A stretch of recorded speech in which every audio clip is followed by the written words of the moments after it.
Chapter 877. The next day, Chun Tingfang woke up at dawn. Seeing the young man holding her in his arms, she felt the sweetness of her first love, but also a sense of guilt.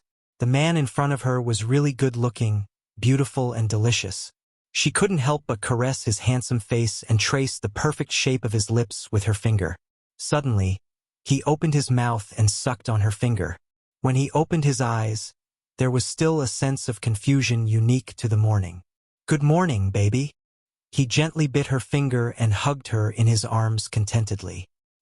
He buried his head between her soft breasts and rubbed it comfortably. Chun Tingfang blushed and rubbed his hair. Her voice was indescribably gentle. "Let go of me. I want to go back." "I'm not letting go. I want to hug you like this forever." He pouted and tightened his arms around her. His furry head rubbed against her restlessly and his two legs overlapped with hers, as if he could prevent her from running away. It turned out that a man was so cute when he acted coquettishly. She couldn't help but laugh. Even the guilt in her heart disappeared. She patted his back gently and coaxed him gently. "Stop fooling around. You know my family's situation. You don't want to make things difficult for me, right? When it's convenient for me, I'll come and see you. Okay? You said it. If you go back on your words, you're a dog." He bit her chest hard and then looked up. His eyes were sparkling as he smiled proudly. "If I leave my mark, you'll be mine." "Naughty little rascal." She held his cheeks with both hands and bit his lips in revenge. The two of them were lovey-dovey for a while and almost burned again. Fortunately, Chun Tingfang still had some sense. She pushed away the man who was making a fuss about eating meat and tidied herself up. She planned to go home while it was still early so that they wouldn't be seen by others. Xiao Han was topless with a towel wrapped around his waist. He was extremely gentle and considerate as he sent her to the door. Chun Tingfang gave him a goodbye kiss under his resentful gaze and then got into her car. She didn't expect Ji Yuqi, who had a habit of jogging in the morning, to come. Ji Yuqi came back from her morning run and bumped into Chun Tingfang coming out of the car. She saw that her skin was rosy and there was a smile in the corner of her eyes, like a withered tree in spring. Ji Yuqi curled her lips and stared meaningfully at Chun Tingfang's neck. She could vaguely see a few hickeys. Oh, this old woman's integrity had long been thrown into the Pacific Ocean. She was of course guilty. "Chun." She covered it up. She smiled and said, Yuqi, you're training so early." Ji Yuqi's smile widened. "Yes, Auntie Chin. You're quite early too." These words didn't sound right at all. Chun Tingfang smiled. "I was playing cards with my friends last night.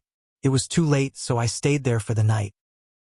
I was afraid that you guys would be worried, so I rushed back early in the morning."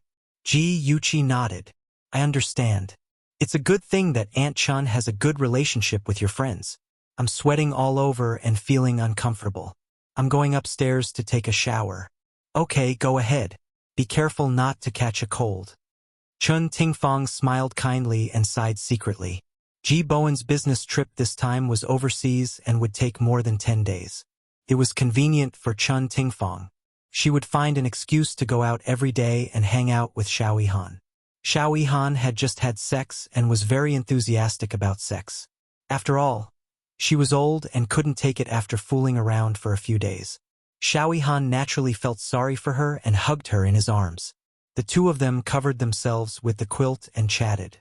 Chun Tingfang saw his tolerance and consideration in her eyes, and her heart was indescribably touched.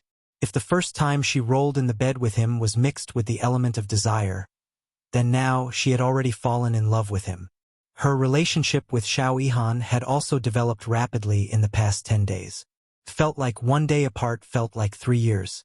Compared to her comfort, Yi Zissou didn't have a good time. Yi Zissou and Jiang Tianhao went back to their hometown. In a remote mountain village, they brought Jiang Tianhao's mother and her mother-in-law, Yuxiu, to the city. Yuxiu was a few years older than Chen Tingfang, but judging from her appearance, she was almost 20 years older than her. Yuxiu was used to living in the countryside and wore old-fashioned clothes. Her white hair was tied up with a rubber band. When she smiled, her face was full of wrinkles. When she didn't smile, she gave people a gloomy feeling. That night, Yi Zixu lay in Jiang Tianhao's arms. Her fingers wandered around his chest and she said softly, "Hubby, tomorrow I want to take mother-in-law to buy some clothes and change her hairstyle. Otherwise, if that old woman walked out, wouldn't it be embarrassing for her? Okay, you arrange it. I trust your taste." Jiang Tianhao kissed her cheek and his hands began to play naughty. The husband and wife were about to do something that husband and wife should do when suddenly, a hoarse and unpleasant voice came from outside the bedroom door. "Tianhao, Tianhao, quickly come out and help me take a look. Wait for me, I'll be right back." Jiang Tianhao kissed Yi Zixu's face hard. He rolled over and quickly put on his coat. "Mom, what's wrong?" He closed the bedroom door and asked Yu Xiu, who was standing at the door. Yu Xiu said, "The air conditioner is on all night. It's a waste of electricity. Help me turn it off." Jiang Tianhao was helpless. "Mom, our family doesn't lack money now. If we don't turn on the air conditioner at night, it'll be very hot. You won't be comfortable sleeping." Yu Xiu grabbed his arm and dragged him into her room. She chattered, "What's uncomfortable? I've lived in the countryside for so many years. I didn't even use an electric fan. But I still got through it. You young people only know how to enjoy life. Besides, it's easy to catch a cold if you're exposed to the air conditioner all night. You guys should stop blowing it off. Hurry up and turn it off." Jiang Tianhao was already used to her nagging. He smiled good-naturedly. Okay, I'll listen to you. We'll turn it off in a bit." As he spoke, he picked up the remote control and turned off the air conditioner in her room. "Mom, it's getting late. You should rest early." "Wait, talk to me." Yu Xiu grabbed his arm and pulled him to sit beside her.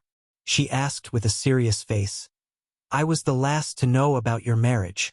That's fine. But tell me, why did you marry the daughter of your enemy? The last time I attended your wedding, I couldn't wait to rush in front of Ji Bowen and give him a few tight slaps." Jiang Tianhao said helplessly, "Mom, how many times have I told you? Zixu isn't Ji Bowen's biological daughter. Besides, don't you understand why I married her? It's because I want to enter the Ji group smoothly. Even if she isn't Ji Bowen's biological daughter, Ji Bowen won't mistreat her. Of course, he won't mistreat her son-in-law either. Don't forget about the blood feud between our family and theirs. Don't be so lovey-dovey with her every day. The beauty's village is the hero's mound. I think she's not a good person with that vixen look of hers." The mother and son chatted very softly, but their voices could still be heard through the small gap in the door to the corridor outside. Yi Zixu was holding a thin blanket in her arms. She was planning to give it to Yu Xiu. Her fingers gripped the blanket tightly as if she wanted to tear it to shreds. Her beautiful face was contorted with anger. She was so silly and naive. She had planned to forgive Jiang Tianhao once and get along with his mother. She hadn't expected that the mother and son would see her this way. The anger in her heart had reached its peak and was about to drive Yi Zixu crazy. When she heard that the people inside were about to end their conversation, she finally regained a bit of her rationality. She hugged the blanket, lightened her footsteps, and quickly returned to the bedroom. When Jiang Tianhao returned, Yi Zixu was taking a shower in the bathroom. The sound of water splashing could be heard, and her graceful figure was imprinted on the glass door. It was very seductive. His eyes darkened and he knocked on the bathroom door. His voice was hoarse. "Honey, why are you taking a shower now?" Yi Zixu's hair was wet and clung tightly to her naked back. Her tears were like broken beads, falling down continuously. They mixed with the water droplets on her face, and it was hard to tell whether they were tears or water. Hearing no answer, Jiang Tianhao knocked on the door again. "Honey, are you okay?" Yi Zixu bit her fist and tried to answer in a calm voice. "I'm fine. The sound of the water is too loud. I can't hear clearly. Let me go out first." When she came out, it was already 10 minutes later. Her eyes were slightly red from crying, but under the dim light, it wasn't too obvious. She was wrapped in a bath towel like a mermaid coming out of the bath. She was so beautiful that it was intoxicating.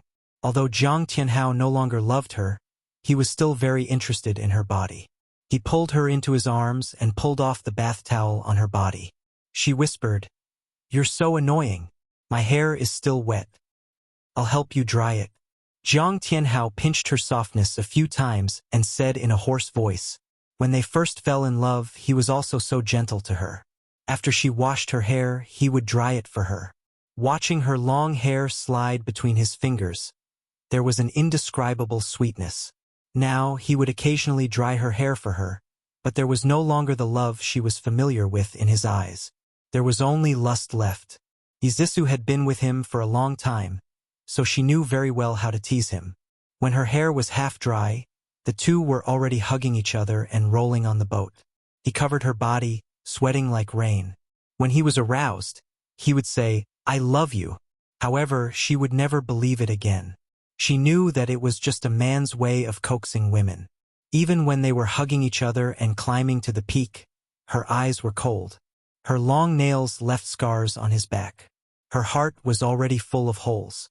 "Jiang Tianhao, from now on we are husband and wife. Since you don't have true feelings, I won't give my true feelings. You're not the only one who knows how to play with feelings. I'm also very good at it." The torture had just begun. Izisu could feign civility with Jiang Tianhao, but in front of Yu Xiu, her little tricks were not enough. Granny was the most ferocious creature in the world. The old woman pointed at the wet floor and nagged, "Zisu, why don't you know how to do anything? You can't even mop the floor clean. Why did our Jiang Tianhao marry you?" Izisu gritted her teeth and endured, "Mom, don't be angry. I'll mop it again." The old woman sat at the dining table and shouted, "Izisu, how did you cook this food? The rice is burnt, there are still eggshells in the scrambled eggs, and you forgot to put salt in the fish soup. Is this even fit for human consumption?" Izisu continued to endure, "Mom, it's my first time cooking. I'm not very skilled. Let's order takeout." The old woman pointed at the clothes in the washing machine and shouted, "Daughter-in-law, these underwear should be washed by hand. You put them together. It's so messy. It's so unhygienic. Aren't you, miss? Don't you know this?" Attention, Song Shu 566. Chapter 878. Izisu felt like she was going to suffer from internal injuries. She squeezed out a few words from between her teeth. "We used to have servants at home. I took them out to wash. Humph, now that you're married, do you still think you're miss from a wealthy family? Since you've married into our family, you'll have to serve Tianhao and me well." The old witch left her with a sinister tone. Then, she went out to dance with the old couple she had just met. The room was quiet. Izisu squatted in the bathroom and used both hands to wash her underwear. After scrubbing for a long time, her hands turned red. She angrily threw her clothes into the basin and kicked it over. She held her head with both hands and screamed uncontrollably. Why did she, the great miss from a wealthy family, have to put up with that old witch? She had enough. She angrily packed her luggage and planned to return to her parents' home. After she got into the car, she dialed a number with trembling fingers. The moment the call went through, she burst into tears. "Mom, I can't take it anymore. Jiang Tianhao's mother is a monster. I hate her. I hate her to death." At this moment, Chun Tingfang was having sex with Xiao Yihan. She was a little unhappy that the warm atmosphere was interrupted. She said calmly, "I've told you before that you're not in the same class as them. There will be a difference between you and them. You didn't listen. Great, now my words have come true. Mom, I was wrong. I shouldn't have disobeyed you. Boo-hoo, I don't want to stay in the same room with that old witch for a moment. I want to go home and stay for a few days." Chun Tingfang was agitated. She sat up from Xiao Yihan's arms. "Please don't. You've only been married for a short time. You're not giving Jiang Tianhao any face. What will he think of you? He'll stand on his mother's side. Be smart and pull him to your side. In the future, with him mediating between you and your mother, your life will be better." "Mom, I don't want to live with him anymore. I want a divorce." Izisu was feeling wronged and angry at the same time. She didn't care about anything else and shouted out such a sentence. Chun Tingfang frowned. "Zisu, don't be so willful. You've been married for less than 2 months and you want a divorce. What will others think of you? Marriage is not a relationship. When two people form a family, there will definitely be a lot of conflicts. Is it something a mature person should say when they want to divorce just because of a small problem? Mom! Izisu felt wronged. She cried even more sadly and regretted it even more. She blamed herself for not listening to her mother. Now, she had no way to vent her grievances. Okay, be good. Chun Tingfang's tone was much gentler. She coaxed. Say a few words to your mother-in-law and coax her. Which daughter-in-law doesn't do this? As long as your husband loves you, it's better than anything else. Listen to me and don't throw a tantrum anymore. She gently comforted Yizisu for more than 10 minutes before she came to her senses. Her mother was right. Her reputation was very bad now. If she divorced Jiang Tianhao because of family differences, she would be laughed at to death. That damned old woman was super good at acting. She always took advantage of Tianhao's absence to torture her. When Tianhao came back, he saw how considerate his mother-in-law was to his daughter-in-law. That was why Tianhao stood on the old woman's side and completely ignored her occasional complaints. If he saw his mother bullying her, he would help her for the sake of the Ji family. Izisu thought of this and snorted coldly. At the next intersection, she turned the car around. She didn't believe that she couldn't win against a damned old woman. Honey, you're back. Jiang Tianhao opened the door and saw Yizisu wearing an apron and holding a spatula. She was waiting at the door with a smile on her face. He was shocked and frowned. Honey, I thought you didn't know how to cook. Why are you dressed like this? Yizisu hurriedly hid the spatula behind her back and giggled. I think Granny is right. As a woman, how can I not know how to cook? That's why I've been learning for the whole day. I definitely won't disappoint you later. Honey, you must have worked hard all day. I've already prepared the hot water for you. When you're done, we'll have dinner. Before Jiang Tianhao could say anything, she had already snatched the briefcase from his hand and pushed him to the bathroom door. I've already prepared the clothes for you. Honey, is there anything else you need? Gentle and considerate, she was a perfect wife. However, Jiang Tianhao didn't feel happy at all. Instead, he had a strange feeling in his heart. He knew Yizisu. She was definitely not a housewife. What was going on? How did she become like this? Jiang Tianhao walked into the bathroom with doubts. The towel and clothes were neatly folded. The hot water in the bathtub was steaming.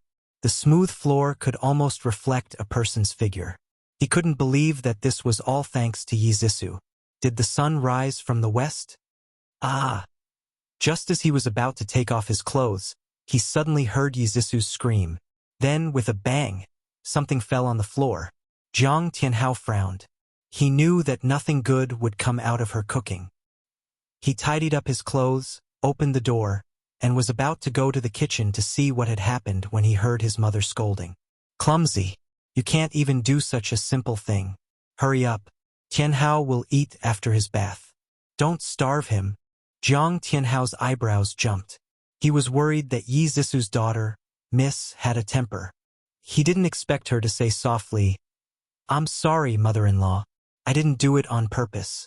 I'll get it done right away. Don't be angry. Humph. I've never seen someone as stupid as you. I'm ashamed to say that you're my daughter-in-law. Yu Xiu began to nag at Yizisu again. She thought that her son was taking a bath in the bathroom and couldn't hear her, so she lowered her voice slightly. Unexpectedly, she heard footsteps behind her. Jiang Tianhao stood behind her with a sullen face. She quickly changed her expression and said with a smile, Zisu, why didn't you be careful? Did you burn your hand? Let me take a look. When Yizisu was cooking, oil accidentally splashed on the back of her hand, and then she dropped the spatula. After being scolded, her eyes only reddened, but she didn't look unhappy. When she heard Yu Xiu's words, she quickly smiled and said, It's okay. I was just scalded by the oil. It doesn't hurt anymore. After saying that, she seemed to have just seen Jiang Tianhao standing behind Yu Xiu. She said in surprise, Oh, hubby, you're done showering so quickly? Jiang Tianhao's face was gloomy. He looked at the guilty Yu Xiu, and then at Yi Zissou, who was pretending that nothing had happened. He said in a displeased tone, "Mom, is this how you've been treating Zissou for the past few days?" Yuxiu looked down awkwardly. Before she could speak, Yi Zissou had already said, "Hubby, don't misunderstand. Mother-in-law is doing this for my own good. Also, I don't want to be a rice worm who doesn't know anything. I want to take good care of you with all my heart." A complicated emotion flashed past Jiang Tianhao's eyes. His thin lips tightened and he said in a deep voice, "Give me your hand. Let me see." Yi Zissou retracted her hand behind her back and avoided his gaze. "I already said that it's okay. Hubby, you and mother-in-law can go out. The smell of smoke in the kitchen is too strong. There's only one dish left. Once it's done, we'll eat immediately." Jiang Tianhao didn't listen to her. Instead, he walked closer and grabbed her hand that was hidden behind her back. There were 2 blisters on the back of her white hand, and her fingers were also cut, leaving several bloody marks. He suppressed his anger and glared at her. "Is this what you mean by okay? It's really okay. It's just a small wound. It'll be fine soon." Yi Zissou smiled sweetly. "Hubby, are you feeling sorry for me? I'm so happy." Jiang Tianhao's chest tightened and he stiffly said, "Silly." Then he grabbed her wrist and dragged her out of the kitchen as he said, "Mom, I'll have to trouble you to stir-fry the remaining dish. Zissou's wound needs to be applied." Yi Zissou hurriedly turned around and smiled. "Sorry to trouble you, mother-in-law."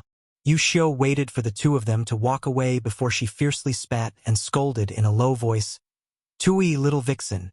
In the master bedroom, Jiang Tianhao carefully disinfected Yi Zissou's wound and applied some medicine. In order to appease her, he stroked her hair and said gently, "Has Mom been making things difficult for you recently?" Yi Zissou shook her head. "No, don't think too much. Mother-in-law is just a little strict with me. It's not considered making things difficult." "Hubby, how have you been at the company recently?" Her beautiful face was full of concern, and her big, beautiful eyes were full of affection. This greatly satisfied Jiang Tianhao's self-esteem as a man. He pulled her into his arms and gently stroked her hair. In a low voice, he said, "It's okay on the surface." On the surface, everyone respected him and said that he was the future crown prince. But in reality, everyone looked down on him. Who asked him to use his wife to climb up the ranks? Yi Zissou hugged his waist and leaned her head on his chest. She said softly, "I'm sorry, hubby. It's all because of me." "Silly, what does this have to do with you? Don't think too much. Everything will be fine." Jiang Tianhao lowered his head and kissed her forehead. But in his heart, he was thinking that Yi Zissou was becoming more and more sensible. Since she was so sensible, he would consider making her his wife forever. As for Ji Yuqi, she actually insulted him like that.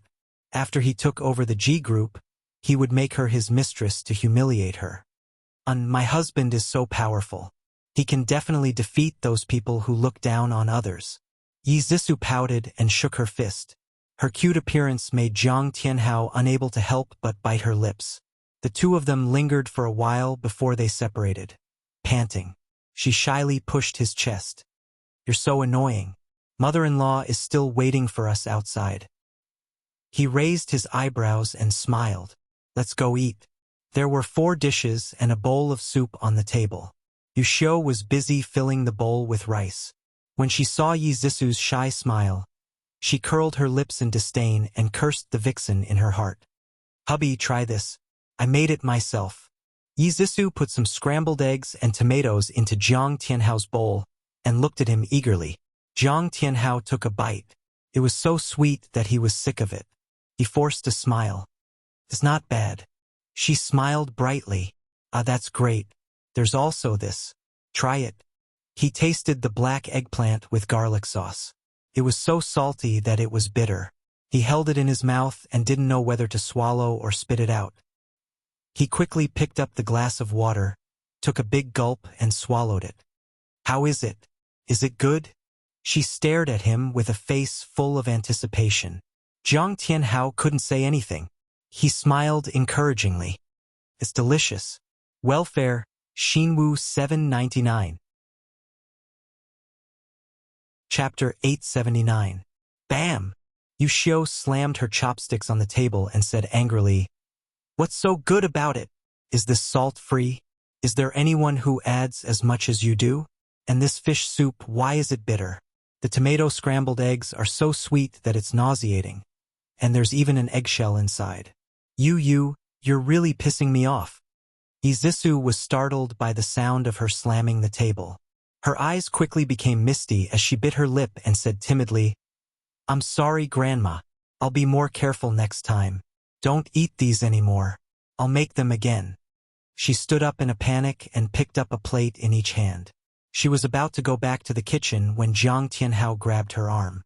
He said gently, "It's okay. It's your first time cooking, so it's already very good that you can make it like this. Mom, don't be too picky. Zissou has to go to class during the day and tidy up the house. It's very hard on her." Yushio snorted coldly. Because of her son's authority, she didn't say anything more. She pushed the plate of vegetables she had cooked in front of her son and said, "Eat first. I'll go fry 2 eggs.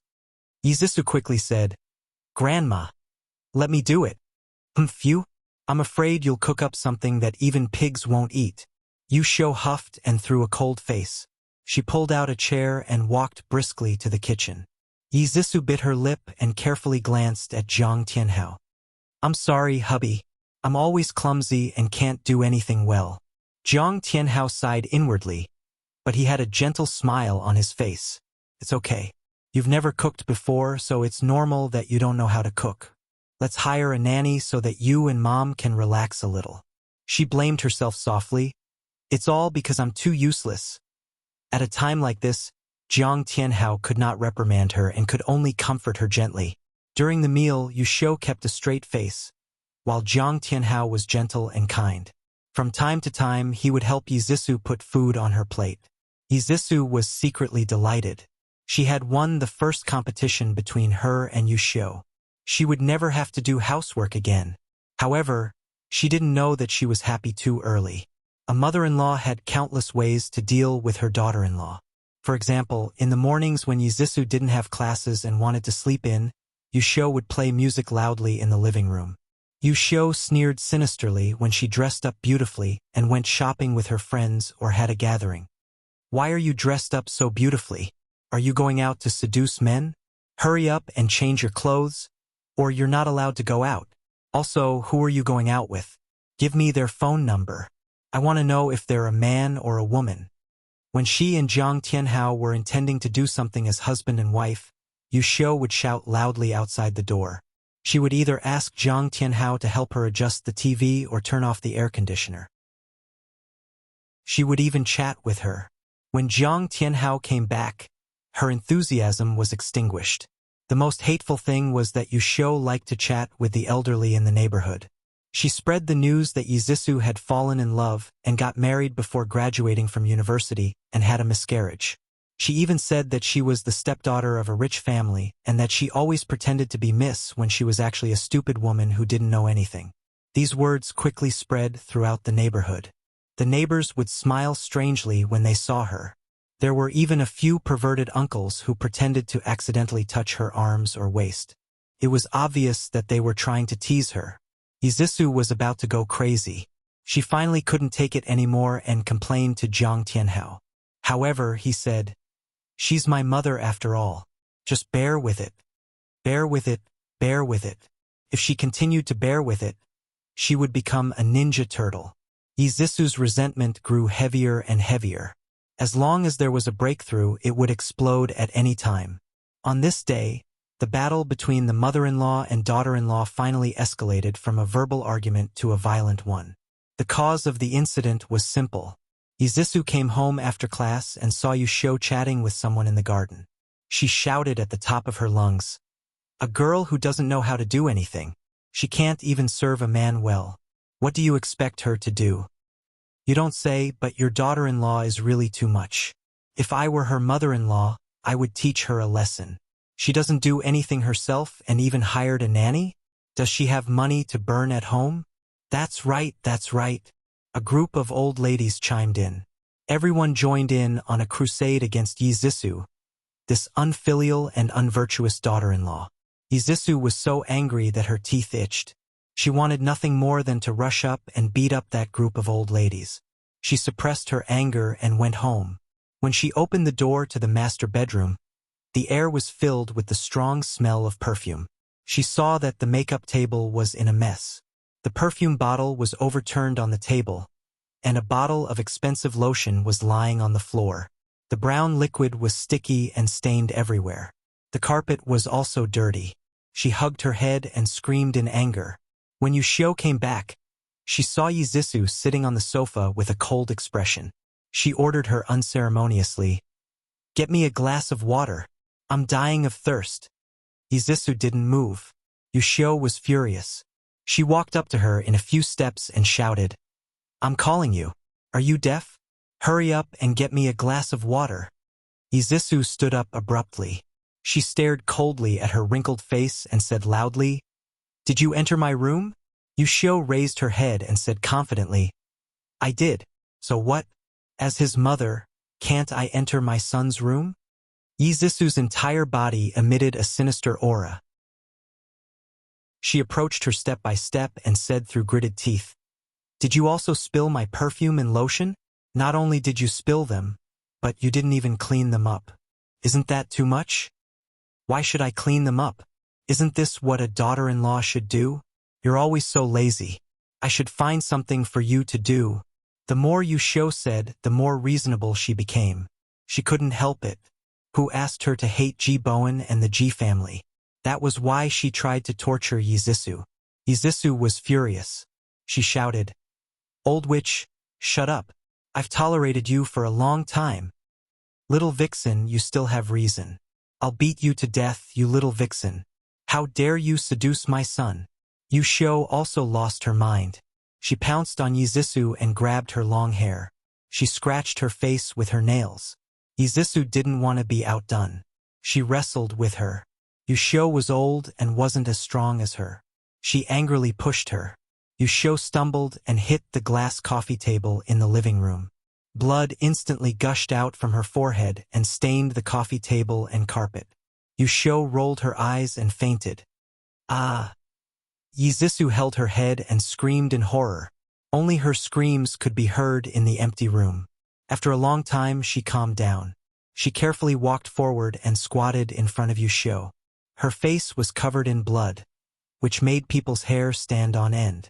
Izisu's fingers trembled. She touched her nose. Although her breathing was weak, she was still alive. She immediately felt relieved.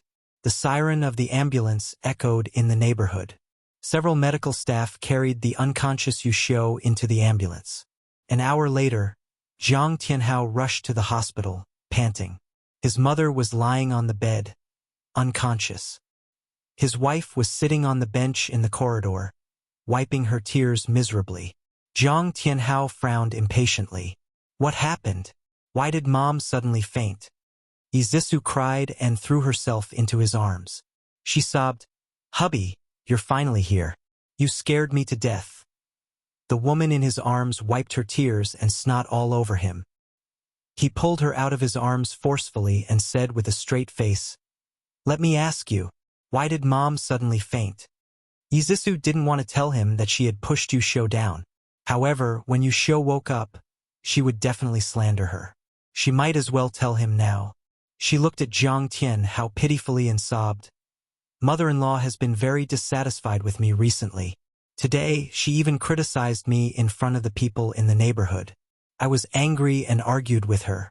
Then I slipped up and pushed my mom to the ground?" Jiang Tianhao gritted his teeth. His eyes were burning with anger as he roared at her. "What's wrong with you? My mom is already so old. How could you treat her like this?" Izisu's body trembled. She felt wronged and angry. She almost couldn't help but shout at him. Suddenly, a nurse walked out of the ward. "The patient has woken up. You can go in and see her now." Upon hearing this, Jiang Tianhao immediately shook off Yi Zisu's hand. He didn't even look at her as he strode into the ward. "Mom, are you feeling better?" Jiang Tianhao sat beside Yushio and asked with concern. Yushio touched the gauze on her forehead. She frowned and looked at Shun Yin in pain. What's better? I was almost killed by your wife. Jiang Tianhao was ashamed and heartbroken. Mom, I'm sorry. It's all my fault. I didn't manage her well. Yi Zissou had just entered the room and overheard the mother and son's conversation. She clenched her fists in hatred. Her large eyes were filled with tears as she said softly, I'm sorry, mother-in-law. I really didn't do it on purpose. Yuxiu wouldn't let her off. She sneered and said sarcastically, Humph, mother-in-law? I don't dare. My ancestors must have accumulated good karma to let such a vicious woman like you marry into my family. I just entered your room and accidentally broke your perfume, and you're trying to kill me. Yi Zissou. Oh, Yi Zissou. How can you be so vicious, huh? Jiang Tianhao flew into a rage. He said with a dark face, Zissou, are you really going to hurt my mom over such a small matter? Yi Zissou's tears rolled down her cheeks. Rationality and humiliation were all thrown to the back of her mind. She cried and complained, Of course not. Ask your mom what she's done. She criticized me in front of everyone in the neighborhood and said that my behavior was improper. She ordered me around like I was a servant. What right does she have? I'm your family's daughter-in-law, not your family's servant. She cried out all her grievances. She cried like a pear blossom in the rain. It was a tragic sight. Yuxiu was so angry that she slapped the bed. She said angrily, Listen to her, listen to her. What kind of things are they? Which family's daughter-in-law isn't filial to her parents-in-law and takes care of her husband? Why is she a servant in front of you? You're really a rich Mississippi. Even your mother-in-law can't order you around?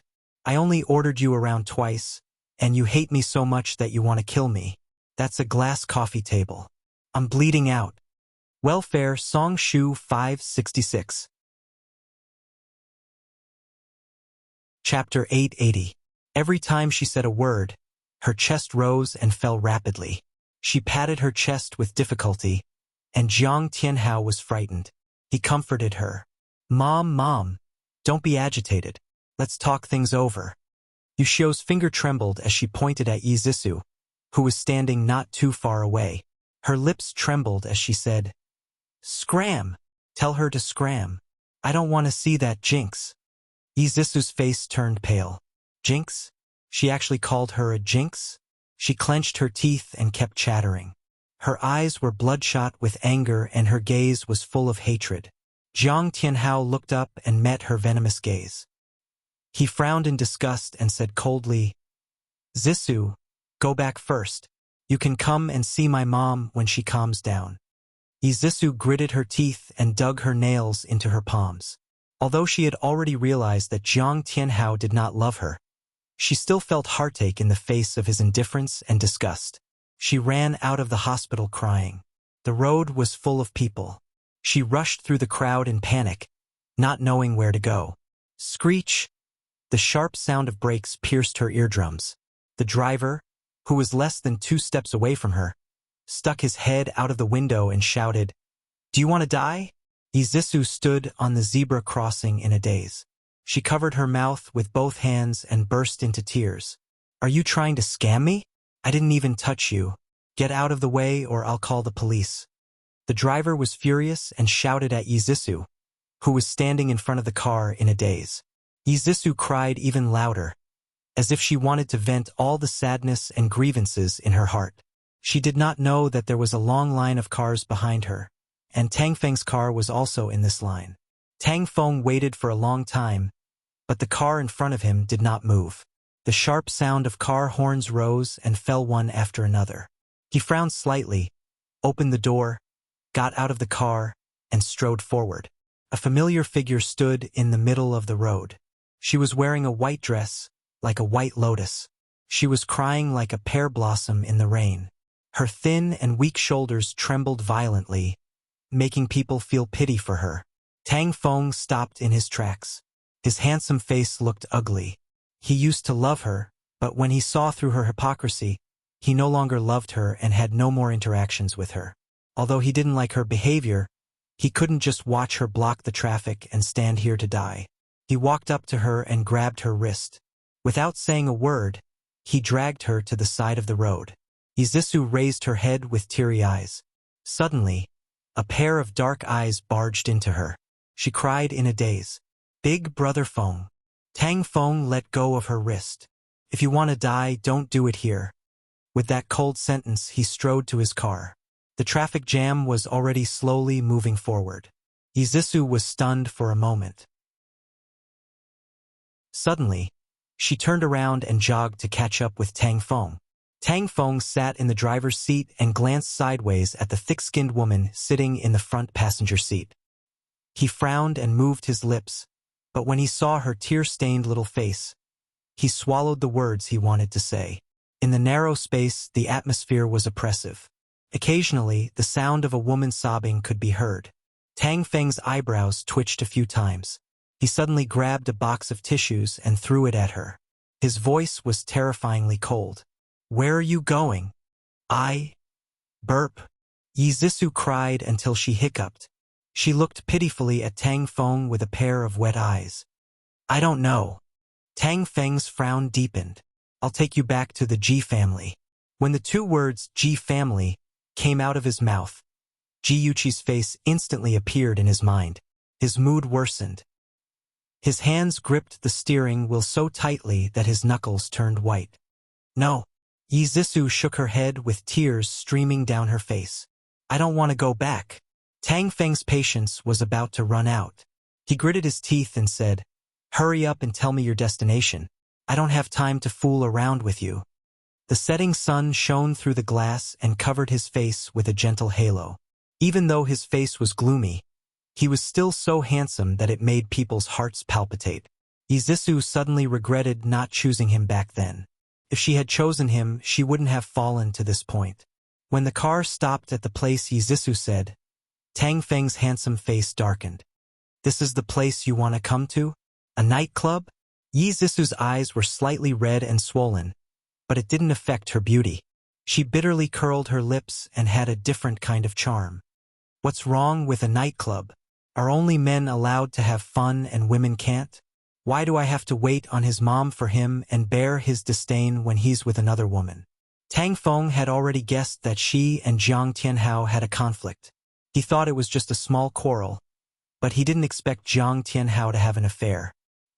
He looked at her deeply and his cold voice became warmer. "Maybe it's just a misunderstanding." Yizisu smiled bitterly and shook her head. "Big brother Feng, you don't have to comfort me. I have eyes and a heart. I can see everything clearly. It's just that I realized it too late. I gave up everything for him, but what did I get in return?" "You," Tang Feng admitted. For a moment, he was moved by her vicissitudes of life. His sexy lips pursed, and there was an imperceptible gentleness in his voice. "It's not too late to realize it now. You can divorce him." "No, it's too late. My reputation is ruined now. If I divorce him, which decent man will marry me?"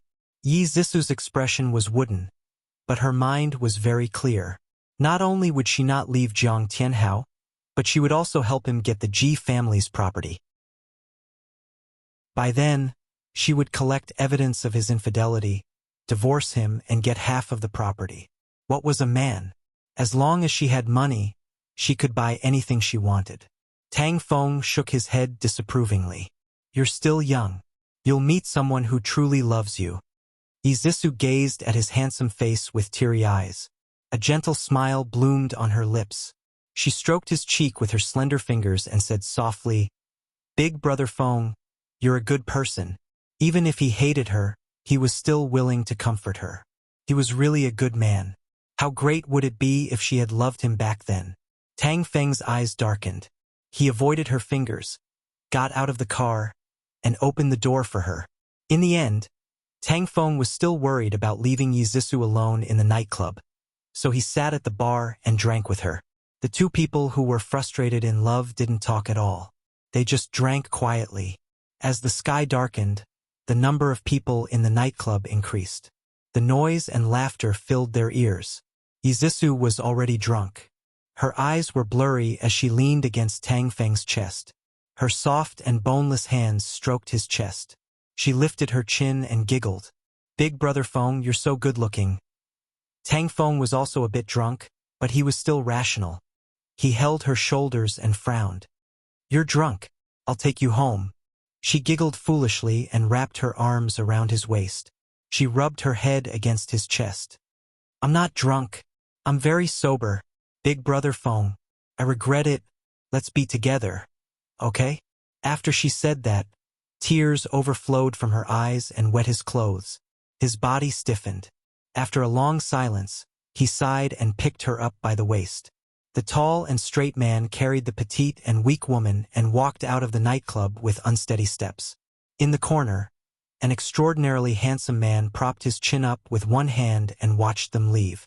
His thin lips curled into a faint smile, and he muttered in a low voice, "Interesting, really interesting." He leaned lazily against the soft sofa and tapped his slender fingers on the back of the chair. He thought for a moment. His eyes were as bright as stars as he skillfully pressed a string of numbers. "Hello? What's the matter?" The woman's clear voice came from the phone. The man's lips curved and he said lazily, "Miss, it's very boring to play an innocent little virgin. I want to play something more interesting. What do you think?" The woman sneered. "Aren't you already in your mouth? You're still bored?" The man rubbed his forehead with one hand and said resentfully, "Don't you think it's cruel for a pretty boy like me to accompany an old woman every day?" "Okay, tell me what you think." The man revealed a devilish smile. "What do you think of mother and daughter together?" The woman chuckled softly. "You have such a strong taste, but it's surprisingly interesting." The man's eyes lit up. "So, you approve it?" Up to you. But you're not allowed to make trouble for me." "Euler, miss, you have to believe in my professionalism." The man hung up the phone excitedly, his dark eyes flashing with a strange glow. The more interesting the prey was, the more exciting the game would be. Oh, he was confessing insincerely. He was really not a bad person. Ji was also confessing. She threw the phone on the coffee table and picked up the tablet. Gigai shrank back into Shinja's arms and leaned against his chest comfortably. Her slender finger poked the man who was wearing black-rimmed glasses and reading the newspaper. Her voice was sickeningly sweet. "Aja, am I quite bad?" Shinja caught her finger and his deep eyes, which were covered by his glasses, lit up. He pondered seriously for a moment and said slowly, "You do seem to be quite bad." Ji was agitated. She turned around and straddled his lap. She wrapped her arms around his neck and gritted her teeth angrily. "It's too late for you to realize that now. Once you've boarded my pirate ship, you can forget about getting off. Understand?" She poked his expressionless face with her finger. "Get on." The man's eyes shone even brighter and his deep voice was filled with mischief. "Hey, you're focusing on the wrong thing. Don't think too much and don't think of impure things." Her words seemed to have piqued a certain someone's interest. He wrapped his arms around her waist and lifted her up slightly so that she was straddling his waist. Her legs seemed to have touched something that was quietly awakening. She nervously moved to the side. His scalding hot palms held her tightly against his body. His deep and husky voice was mesmerizing. "Be good. Don't move." Ji-Yuchi's face was red and she buried her head in his chest, not daring to look at his lustful eyes. He hugged her and panted heavily. His throbbing between his legs was unusually obvious. She blushed even more and her fingertips trembled. Her voice was as soft as a mosquito's buzzing. "Do you need my help?" Beauty novel, Hongcha 866. Chapter 881. Large drops of sweat slid down his handsome cheeks. He was having a hard time holding it in. His eyes were dark and gloomy, and his sexy lips were pressed against her neck. He uttered a few broken syllables from the depths of his chest. "Oh, how can I help?" Stupid. Did he need a girl to teach him this kind of thing? In the end, Ji-Yuchi, who felt sorry for him, used practical actions to help him. When he was in her hands, his handsome face was tinged with a faint blush. He sucked on her lips, and his hoarse voice was full of tenderness. He shamelessly declared, "Chi-Chi, I'm yours now. You have to be responsible for me." Ji also patted his back shamelessly and said seriously, "You've been mine for a long time. You have to keep your chastity for me in the future, dear." He buried his head in her neck and chuckled. "Chi, you can be more reserved." Her charming eyes narrowed dangerously. "You don't like it?" "I like it very much." He nibbled on her neck. His mesmerizing voice was intoxicating, and his breath made her blush. "As long as it's Chi, I like it." A strong sense of happiness surged in her chest, and her heart was unbelievably soft. Ji hugged the man who belonged to her tightly. She was extremely grateful to God for giving her a chance to do it all over again. In her delirious state, she heard his extremely gentle voice. "Chi, marry me." She smiled, and her eyes were glistening with tears. "Okay." As soon as she said that, her lips turned cold. The kiss went from light to deep, mixed with a man's bone-deep feelings. It was a love that would last a lifetime. "Ugh, my head hurts." Izisu woke up from the darkness. She reached out and rubbed the wall. After a long while, she found the light switch. Click. The soft light shone on her, and she closed her eyes uncomfortably. "What's wrong?" The man's hoarse voice rang in her ears. Then, a pair of arms hugged her from behind, and his hot body pressed against her back. She suddenly trembled, and her beautiful eyes widened. This voice. She turned her head stiffly and was suddenly met with a pair of confused eyes that had just woken up. Then, she saw the man's tall nose bridge and handsome face. Then, she looked down and saw his bare chest. Shaoihan? Yizisu called out this name with a trembling voice. She panicked and stepped back, but his arm around her waist was too hard, and she couldn't do so. The dazed look in Shaoihan's eyes gradually dissipated, and a faint smile appeared. He raised his hand and ruffled her hair. He whispered, "What's the matter? Are you confused from sleeping?" Yizisu's words. "Of you, we." Hearing this, his handsome face instantly blushed, and he coughed uncomfortably. His voice was full of grievance. "Did you forget what happened last night?"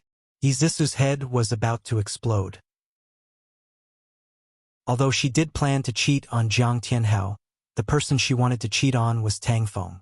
Last night, she was clearly hugging Tang Feng, so why was the person sleeping next to her when she woke up was Shaoihan? Who could explain this? Shaoihan had been paying attention to her expression. When he saw that she looked like she was having a headache, he sighed sadly. "Looks like you really forgot what happened last night." "No wonder. Who asked you to like Tang Feng? Last night, you were hugging me and calling his name non-stop. What was with this betrayed by your lover tone?" Izisu wanted to vomit blood. Her long nails dug deep into his shoulders as she said with difficulty, "I'm sorry. I really don't remember. Please tell me what happened last night." Shaoihan's expression became more and more sorrowful. His eyes were filled with strong accusation as he slowly said, "Last night, you and Tang Feng got drunk at a bar. Tang Feng carried you and wanted to take you home, but he drank too much. As soon as he walked out of the bar, he fell and the two of you fell on the ground. You're—" He paused for a moment and quickly glanced at her chest. He coughed and continued, "The buttons on your shirt burst open, revealing. A few men wanted to hit on you and surrounded you. I happened to pass by and chased them away. Then, I called a car to take Tang Feng home. I wanted to take you back to the Ji family, but I didn't expect you to hug me and cry loudly, saying that you didn't want to go home." Yizisu rubbed her forehead with a headache. After the hangover, her head hurt unbearably. She tried hard to recall, but there were only a few remnant images in her mind. For example, Tang Feng carried her, someone put her into the car, and she seemed to have done something embarrassing like hugging someone's leg and crying. After that, she had no recollection of it at all. She flew into a rage out of humiliation and vented her anger on Shaoihan. "Even if I said that I don't want to go home, you can't do this to me." Shaoihan widened his eyes in surprise. He didn't understand and asked, "What did I do to you?" Izisu was embarrassed and angry at the same time. Her cheeks were red and she bit her lip. That's right. Shaoihan suddenly realized. You're talking about the time we slept together? Izisu glared at him fiercely. He suddenly burst into laughter, laughing so hard that tears rolled down his cheeks. Zisu, your imagination is too rich. We didn't do anything last night. No, to be precise, you did. You vomited all over me. Took me a lot of effort to change you into clean clothes. Change into clean clothes? Izisu was stunned. Then her cheeks turned red. He actually helped her change her clothes. It was too embarrassing. She took the opportunity to touch her body. Sure enough, her body was wrapped in a loose sleeping robe. She opened her mouth and said, "Since nothing happened, why are you lying with me? And, you were naked." Xiao Yihan sounded aggrieved. "You dirted my nightgown, wore the only clean nightgown I had left, and slept on my only bed. What do you think I should do?" Izisu looked down in embarrassment and said softly, "I'm sorry, I misunderstood." His broad palm rubbed her hair. His voice was relaxed and happy. "It's okay. As long as you don't misunderstand me as a bad person." She looked up and smiled at him gently. "Thank you so much for last night. Brother Ihan, can I trouble you with something?" "What is it?" The corners of his lips turned up slightly. His bright smile warmed her heart. She pursed her lips shyly. Her long eyelashes trembled slightly. Can you help me get my clothes?" He frowned in distress. "Your clothes are dirty. Why don't you wear mine first? I'll go out and buy you a new set." "Thank you very much." Xiao Yihan brought her a white shirt and a pair of beach shorts. After she changed, she saw herself in the mirror and was too embarrassed to go out. She dawdled in the bathroom for a long time. Xiao Yihan finished making breakfast and knocked on the door to call her. She bit her lip and walked out boldly. The woman in front of him had a slender figure. Her hair was tied up high, revealing her exquisite collarbone. The white shirt covered her legs and beach shorts. At first glance, one could only see her slender legs, which made one's imagination run wild. He couldn't help but want to explore the scenery under the shirt. Her exquisite and graceful figure was faintly discernible, revealing a different kind of charm. Xiao Yihan didn't hide the amazement in his eyes. He chuckled. "A beauty is a beauty. Even if you're wearing a simple white shirt, you're still beautiful beyond compare." Which woman didn't like to be praised for being beautiful? Izisu's heart was sweet, but she was also a little embarrassed. She stroked the hair by her ear and pursed her lips into a smile. "Don't joke around. Ihan Gij is experienced and knowledgeable. What kind of beauty haven't you seen?" Xiao Yihan's eyes gradually deepened, and the smile on his lips became gentler. "I've seen many, but you're the only one who has entered my heart." These words sounded a little ambiguous. Izisu couldn't help but be startled. Just as she was about to probe, he quickly looked away. His cheeks seemed to be stained with a faint blush. He coughed and said, "Eat breakfast, otherwise it'll get cold later." Cheese and jam sandwiches, fried eggs, fried sausages, and warm milk. They all looked delicious. Izisu's movements were elegant and didn't make a single sound. The man opposite her had even more standard dining etiquette. He was like a European aristocrat. His simple eating movements made people feel as if they were looking at a piece of art. She took a sip of milk and wiped the corner of her mouth with a napkin. She smiled and said, "I didn't expect Ihan Gij to be so good at cooking." Xiao Yihan smiled meaningfully. "This is the first time I've cooked for a girl. This is the first time I've taken in a drunk girl. This is also the first time I've let a girl wear my clothes. You've broken so many of my firsts. How do you plan to repay me?" Izisu had heard from Chun Tingfang that Xiao Yihan had never been in a relationship before. At that time, she didn't believe it. Now that she heard him say this, she couldn't help but tease him. "Then I'm really honored. Why don't I introduce a girlfriend to Ihan Gij as repayment? We shouldn't let a good man like you take advantage of an outsider." The smile on Xiao Yihan's handsome face deepened. His long fingers naturally rubbed her cheek and he said gently, "Since I can't let an outsider take advantage of me, how about you take advantage of me?" Izisu was shocked. She hurriedly avoided his fingers and smiled awkwardly. "Ihan Gij, you can't joke about this. I'm already married. If other people hear this, it will cause misunderstandings. Xiao Yihan's smile froze. His eyes dimmed. He stiffly withdrew his hand and said in a bleak voice, "It's just a joke. Don't take it to heart." He got up and pushed the chair away. "Rest here for a while. I'll go out and buy some clothes for you. I'll be back soon." His tall figure walked towards the door. His back looked a little lonely. Izisu stared at his back in a daze. Her heart was full of bitterness. Look, there were so many people who loved her in the past. Why did she choose Jiang Tianhao? After being in a daze for a long time, she suddenly smiled faintly. At least the man who loved her in the past still loved her now. In less than half an hour, Xiao Yihan returned. He was carrying a bag of high-end women's clothing. It was a white silk dress that reached her knees. It fit Izisu perfectly, as if it was tailor-made for her. Awesome novel Song Shu 566. Chapter 882. Her long eyelashes fluttered, and the corners of her lips curled up. "It fits.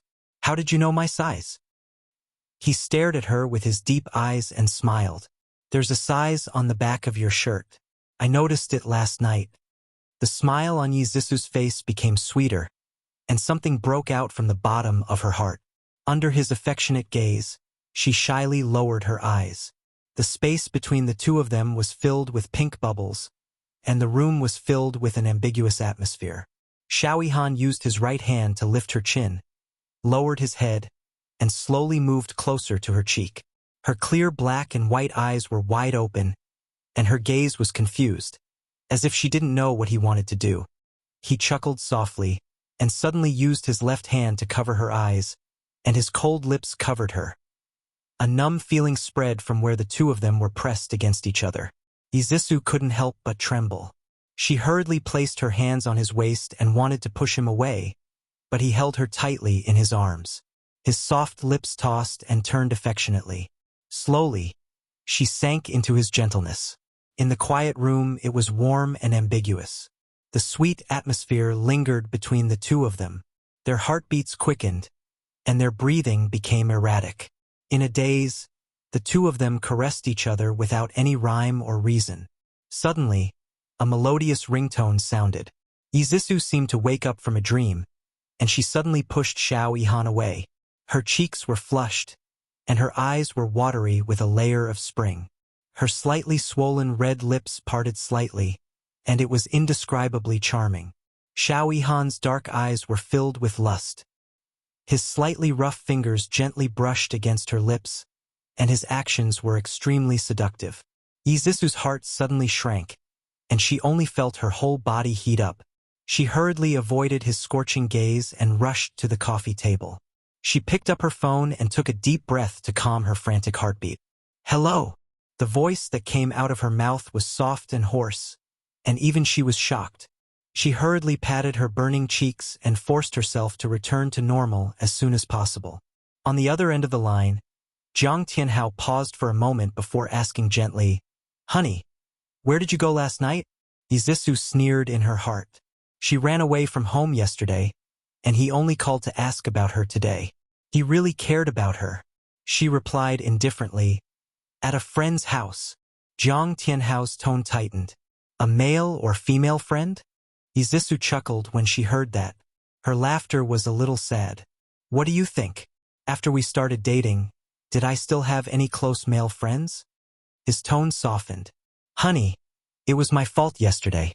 I was too harsh with my words. Where are you? I'll pick you up." She looked coldly at the scenery outside the window and said softly, "No need. I don't want to delay your work. I'll go back by myself." "How can work be more important than you, my wife, during this period of time? I've made you work hard." Jiang Tianhao's coaxing skills are first class. As long as he wants, he can coax people to be obedient. Izisu chuckled and did not say anything.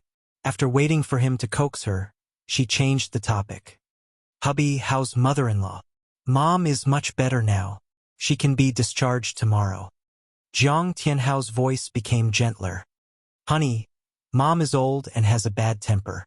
She's made you suffer. For my sake, you have to bear with her a little. Okay?" And okay, hubby. I'll go to the hospital to accompany mother-in-law later. What kind of soup does she like? How about chicken soup? Yi Zisu's obedient voice fell into Jiang Tianhao's ears. He smiled in satisfaction. Chicken soup then. Su-er. It's my fortune to be able to marry such an understanding wife like you. Yi Zisu pouted coquettishly. You're so annoying. You only know how to smooth talk. Oh, honey. I love you. Hubby. I love you too. The husband and wife each had their own ulterior motives. When Yi Zisu hung up the phone, she was the only one left in the room. She saw a note on the table. On the note, there was a handsome handwriting. I don't want to hear you talking to him lovingly. Lock the door when you leave. She held the thin piece of paper in her hand. Through the last word and the strength of the pen on the back of the paper, she seemed to see his frown. Suddenly, she felt a little empty in her heart. Ji Yuqi stared at the ring on her finger and giggled foolishly. Qing Sang threw her a look of disdain and said lightly, Boss, this is the 5th time you've been distracted. I beg of you, can you be more serious during the meeting? Ji Yuqi returned her a look that said, You know what I mean. The happy smile on her face was too bright. Qing Sang, shouldn't you propose to me? Qing Sang held her forehead with one hand. She had a headache. Boss, you've said this to me 3 times. I beg of you, quickly go back to normal. Okay? Qing Sang really couldn't understand this. I can't wait for the whole world to see my happiness. Look, was love really so magical? Could it make a rational person go insane? She silently guessed that young Master Shin must be in a state of madness at this moment. She guessed right. Young Master Shin had successfully become a psychopath. Whether it was a big meeting or a small one, this boss's mind-wandering had become a common occurrence. Sometimes he would touch the ring on his finger and giggle foolishly. Sometimes he would frown and think about something important. Sometimes he would sigh and say, It's not time yet. As expected, I still have to wait. Sometimes he would smile and mutter to himself, Chi-Chi has finally become my woman. Aze and the others were speechless. Boss, we seem to have heard something incredible. In the end, they couldn't stand it anymore. They sent Aze as a representative to tactfully advise the boss. Young master, you seem to have been too emotional recently. It has attracted the attention of Shun Yu and Shun Jianhao. Shun Zhi's expression turned cold. He finally pulled himself out of the state of madness. His handsome face was as cold as ice. This was why he hadn't announced his relationship with Yuqi to the public. Shun Jianhao and his son wouldn't let go of any evidence that could be used to threaten him. A cold aura erupted from his body. He said in a deep voice, Keep an eye on them. If they dare to harm Chi-Chi, I don't mind putting righteousness before family. Such a pair of father and son didn't deserve to be his family at all. The press conference held by Free Clothing Company was very successful. Not only did it receive many media reports, but it also received the support of many business bigwigs. Even the most famous fashion designers praised it. Ji Yuqi sat below the stage and looked at the designers on the stage surrounded by flowers and applause. She couldn't help but smile. After this promotion, their company, Free, had finally entered the market and would definitely shine. Free Clothing Company quickly set up counters in major shopping malls. Advertisements and posters filled every corner of the city. The trend of promoting comfort and freedom swept through.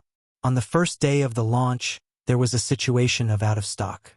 In just a short month, Free had gained a firm foothold in the clothing industry and faintly led the trend of fashion trends. The designers in the company were also in high demand and became the target of other companies poaching. Ji Yuqi didn't mind. Instead, she told the designers frankly, If you feel that other companies can give you better development opportunities, I won't force you to stay. But for those who stay, you will realize your value in Free, including economic and social value. Ji Yuqi didn't lie to them. She gave them a salary that was 10% higher than their peers, not to mention a generous bonus. As for social value, Free had set up a charity fund. For every piece of clothing sold, they would donate 1 yuan to the poor mountainous areas. When they donated, the designers had the right to sign their names. This greatly stimulated their enthusiasm for work. Moreover, none of the designers were poached by other companies. As a new company, Free attracted the attention of many people, including the leader of the clothing industry, G Group. When Ji Yuchi returned home from school, she saw that her father, who usually left early and returned late, had returned home early. He was holding a newspaper in his hand and his brows were slightly furrowed. He seemed to be troubled by something. She took advantage of his distraction and sat beside him. She tilted her head and looked at him with a smile. "Dad, you're back early today." Ji Bowen's brows relaxed. He casually placed the newspaper on the coffee table and teased, "I can't always be a workaholic. I've become estranged from my family. No, Ahan and I love Dad the most." Ji Yuchi smiled and flattered. Ji Bowen couldn't help but laugh. The gloominess in his eyes dissipated. Ji Yuchi hugged his arm and said coquettishly, "Dad, I saw that you didn't look too good just now. Is there something bothering you?" Ji Bowen had never told his family about the company's troubles in the past because he didn't want them to worry. However, Yuchi had already grown up. She would take over the company sooner or later. It was a good thing to let her know about it earlier. Thinking about this, he slowly said, "Recently, a clothing company called Free has appeared in Ing City. Although this company has just been established and its scale is relatively small, its strength is not to be underestimated. The company's executives all believe that it will grow into a strong competitor for the G Group. Therefore, someone proposed to acquire Free." Ji Yuchi frowned. "I don't think it's a good idea. If we acquire every potential competitor, not only will we have to bear a high cost, we will also have to bear a certain amount of risk. Moreover, for the company itself, it won't form an effective competitive environment. It won't be good for the company's long-term development." Ji Bowen's eyes lit up. He smiled and said, "I didn't expect my daughter to have the same thoughts as me. I don't agree with the acquisition plan either. The clothing brands under the G Group have been the #1 for more than 10 years. Without the stimulation of competition, their designs are also not very innovative. I'm afraid that they won't be able to adapt to the trends soon." Yes. Ji Yuchi nodded vigorously. "Dad, I think that the G Group should inject more fresh blood. Also, other than the traditional market, e-commerce is also a fat piece of meat. We can't ignore it." At this time, e-commerce was already on the rise. However, just like other high-end brands, the G Group didn't pay much attention to online sales. Ji Yuchi knew how popular Taobao was later, so she reminded him this time. Ji Bowen smiled and patted her head. "The company is already planning to operate in this direction. Chi-Chi, you've really grown up and have your own ideas. This is very good. When you graduate, come to the company and help Dad." "Okay." Ji Yuchi blinked. "Dad, I'll let you see that your daughter is very amazing." She didn't want to tell her father that she was the boss behind Free. When the time was right, she would give him a surprise. Ji Bowen was amused by her playful appearance and laughed heartily. Awesome novel, Shinwoo 799. Chapter 883. His laughter stopped abruptly. His dark gaze fell on Yuchi's middle finger. A beautiful diamond ring was sparkling. His expression turned ugly and his voice was stern. "Yuchi, what's with that ring?" Ji Yuchi retracted her finger uncomfortably and said softly, "Dad, I wanted to tell you, but I couldn't find the right opportunity." She raised her head and met his gaze with determination. Biting her lip, she said, "I'm in love." Ji Bowen's expression changed a few times. Finally, he snorted coldly. "Just in love?" Ji Yuchi leaned in front of him and smiled ingratiatingly. Her eyes curved into crescents as she said carefully, "I agreed to his proposal." Ji Bowen's heart was burning with anger. His daughter had been abducted by that brat and he didn't even know about it. He opened his mouth and was about to fly into a rage when Yuchi hurriedly begged for mercy. "Dad, if you want to teach me a lesson, why don't you go to the study?" Looking at his daughter's pitiful little face, Ji Bowen's heart softened. He suppressed the anger in his heart and sighed. "Tell me, which family's brat is it?" I'll say the ugly words first. If that brat doesn't enter my eyes, even if you agree to his proposal, you can forget about being together. Ji Yuchi pouted and blinked. Her voice was light and playful as she said, Daddy, do you like the eldest young master of the Shin family? Ji Bowen was startled. When Shinja disregarded his own safety and blocked the sulfuric acid for Chi-Chi, he felt that something was wrong. Most people wouldn't be able to risk their own lives to protect others. He didn't expect them to really be in love. After a moment, he said with a gloomy expression, It seems that you two have been together for a long time. You actually hid it from me for so long. Ji Yuchi was full of guilt. Dad, I'm sorry. I have my reasons. Forget it. Girls have grown up and should have their own thoughts. Dad doesn't blame you. Although he said that, Ji Bowen still felt a little lonely in his heart. The daughter he had treasured for so long was going to leave him one day and go into the arms of others to start a new life. The corners of his lips curled up as he caressed his daughter's hair. His voice was gentle as he said, That boy from the Shin family is a capable man. He's good to you too. I'm relieved to hand you over to him. Daddy. Ji Yuchi was speechless. Her eyes were red and covered with a layer of water. She blinked back her tears and threw herself into his embrace. Daddy, thank you. Ji Bowen patted her back. At this point, as a father-in-law, he had to meet his future son-in-law. Chi-Chi, is Shinja free recently? Ask him out and we'll have a meal together. Okay, I'll ask him out. Ji Yuchi blinked.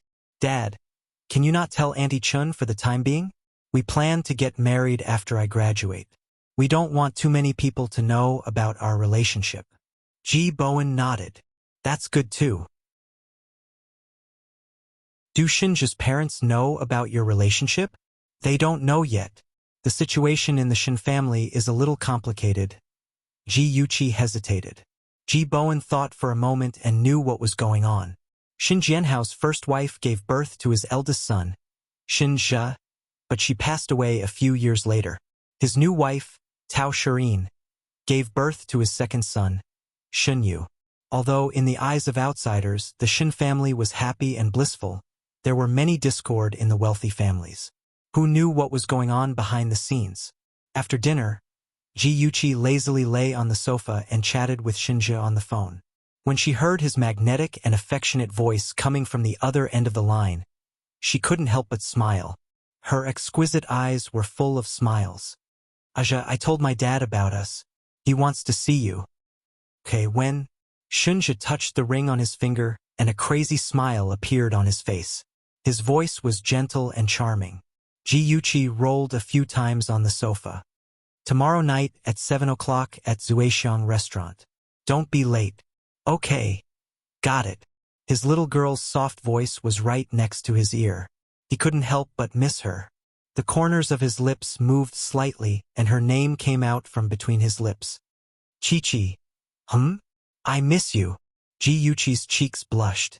She said softly, I miss you too. The person on the other end of the line was silent for a few seconds and suddenly said, Wait for me. Huh? Ji Yuchi didn't understand. She blinked and was about to ask again when the phone beeped. Oh, that jerk Shinja. He actually hung up the phone without knowing why. Ouch, she punched the cushion in frustration. After venting her anger, she ran into the bathroom to take a shower. Half an hour later, she walked out of the bathroom with wet hair and a towel wrapped around her body. In the blink of an eye, she saw a dark figure jump in from outside the window. She was so shocked that she almost screamed. When she took a closer look, her eyes almost popped out of their sockets. She opened her mouth in disbelief. Aja, why are you here? The little girl in front of him had just taken a shower. Her wet hair was wrapped in a towel and her entire body was wrapped in only a towel. Her fair skin was slightly red from the steam rising from the shower. Her exquisite collarbones, beautiful neck and slender legs were breathtakingly beautiful. Her charming almond-shaped eyes widened in surprise. Her pink lips were slightly parted and her dazed expression was so adorable that it made people want to pinch her cheeks. Shinja walked closer to her with his long legs. There was a suppressed flame in his dark eyes that lit up his eyes. Ji-Yuchi's heart trembled and she instinctively retreated. He had already opened his arms and pulled her into his embrace. His cold lips kissed her cheek and he whispered, "I really wanted to see you, so I came here." Ji-Yuchi blinked hard and finally understood what he meant when he said, "Wait for me." The next second, she suddenly reacted. Her cheeks flushed red and she pushed her hands against his chest. She said hurriedly, "Let go of me. I'm going to change." "Don't change. It's very beautiful." His cold lips slowly moved down her chin to her neck. His low voice was like the music played by a cello. "Don't." Her voice trembled as she frantically grabbed his right hand that was caressing her waist. He did not continue the movement of his hand. Junyan buried himself behind her neck and sniffed her body fragrance. His nose exhaled a scalding hot breath, just like a kitten that could not eat fish. It was stuffy and somewhat irritable. "I still have to endure it for a long time." How long would it take to endure until the two of them got married? She could clearly feel the hard thing that was pressed against her. She leaned into his embrace and did not dare to move. She gritted her teeth and braced herself to answer. "Actually, you can try using your hands?" After saying that, she wanted to bite off her own tongue. Why did she have to be his teacher and teach him such things? Ji-Yuchi was so embarrassed that she was about to cry. "Help me." His voice was hoarse, and all the muscles in his body were stiff. He held her hand and covered the uncomfortable part of his body. Her palm was hot and her head buzzed as if it was about to explode. She could hear his low and sexy moans in her ears. It was like a demon in the dark night singing in a low voice. She had only helped him once and he was already so familiar with it. He bloomed passionately in her palm. She was so embarrassed that she closed her eyes tightly. She really wanted to dig a hole and bury herself in it. There was a saying that she reaped what she sowed. The sweet smell gradually dissipated. Ji-Yuchi stiffly stroked his back and coughed uncomfortably. Let's wash up." She had just taken a shower and it seemed like she needed to take another one. The two of them cleaned up. Ji-Yuchi's cheeks were still red. She pretended to be calm as she wiped her hair. However, the towel in her hand was snatched away by a big hand. Shunja naturally pulled her to sit on his lap and wiped her hair with the towel. Then he dried her hair with the hairdryer. A warm breeze of moderate temperature slowly brushed past Ji-Yuchi's head. His slender fingers weaved through her hair, stirring up a tingling sensation at the roots of her hair, causing ripples in her heart. She lowered her head in embarrassment. Her flushed cheeks looked even more charming under the soft light. "Chi-Chi, will you be angry that I didn't introduce you to the Shin family?" Unknowingly, the hairdryer had been replaced with a comb and was gently combing her hair. She raised her head. Her eyes were bright and full of smiles. "Silly, do you think I'll be angry?" The traditional marriage of meeting the parents and receiving their blessings was not suitable for them at all. She smiled. "As long as the people we care about give us their blessings, that's enough." Bits of resplendent light blossomed in his obsidian-like eyes, and then spread to his lips. He lovingly kissed her hair, and his heart was filled with warmth. It was getting late. Ji-Yuchi urged him to leave, but he hugged her domineeringly and refused to let go. "I'll leave after you fall asleep." Ji-Yuchi had no choice but to compromise. Under his expectant gaze, Gigai lay down on the bed. He quickly lay down beside her and hugged her waist. "Gigai, go to sleep." How could she sleep while being hugged by a moving stove? Ji-Yuchi closed her eyes and silently counted the stars in her heart. When she counted to 560, her mind was still very clear. She helplessly opened her eyes and looked at the man beside her. His jet-black hair fell softly on his forehead and his outstanding facial features were perfect. His deep eyes were slightly closed and his high nose bridge was exquisite like a sculpture. His fair face was tainted with a layer of holy light under the soft light. "He's obviously a man, but he's even better looking than me," Ji-Yuchi murmured softly. Her fingers landed on his high nose bridge and gently tapped it. "Hey, your eyelashes are so long too." Those curly eyelashes were like a small brush. How could they grow on a man's eyes? Ji sighed softly. Her fingers touched it gently and quickly retracted, afraid that she would wake him up. Do you like it? It was a low, intoxicated voice. She nodded earnestly. I like it. As soon as she finished speaking, she sensed that something was amiss. The man whom she was scrutinizing had already opened his eyes. There was a smile in his dark eyes. He tightened his arms around her waist and pulled her closer to him. Since Chi doesn't want to sleep, let's do something else. Oh, she was caught peeping. How embarrassing. Ji eyes flickered. She pressed her hands against his chest and said in a muffled voice, No, hurry up and go back. Welfare, Shinwoo 799. Chapter 884. His tone was bleak, as if he was hurt by her words. You don't want to be alone with me? I just want to spend more time with you. She knew that he was doing this on purpose, but she still felt sorry for him. She stroked his hair and explained, No, it's already so late. You should rest. You still have to go to the office tomorrow. He insisted, I'll leave after you fall asleep. She said helplessly, But I have insomnia. I can't sleep. It's okay. I have a way to make you fall asleep faster. The corners of his lips curled up and his bright eyes stared at her lips with ill intentions. He intertwined his breath with hers. He kissed her until she was dizzy and her whole body was soft. She felt really tired. She thought that Shinja had become naughty.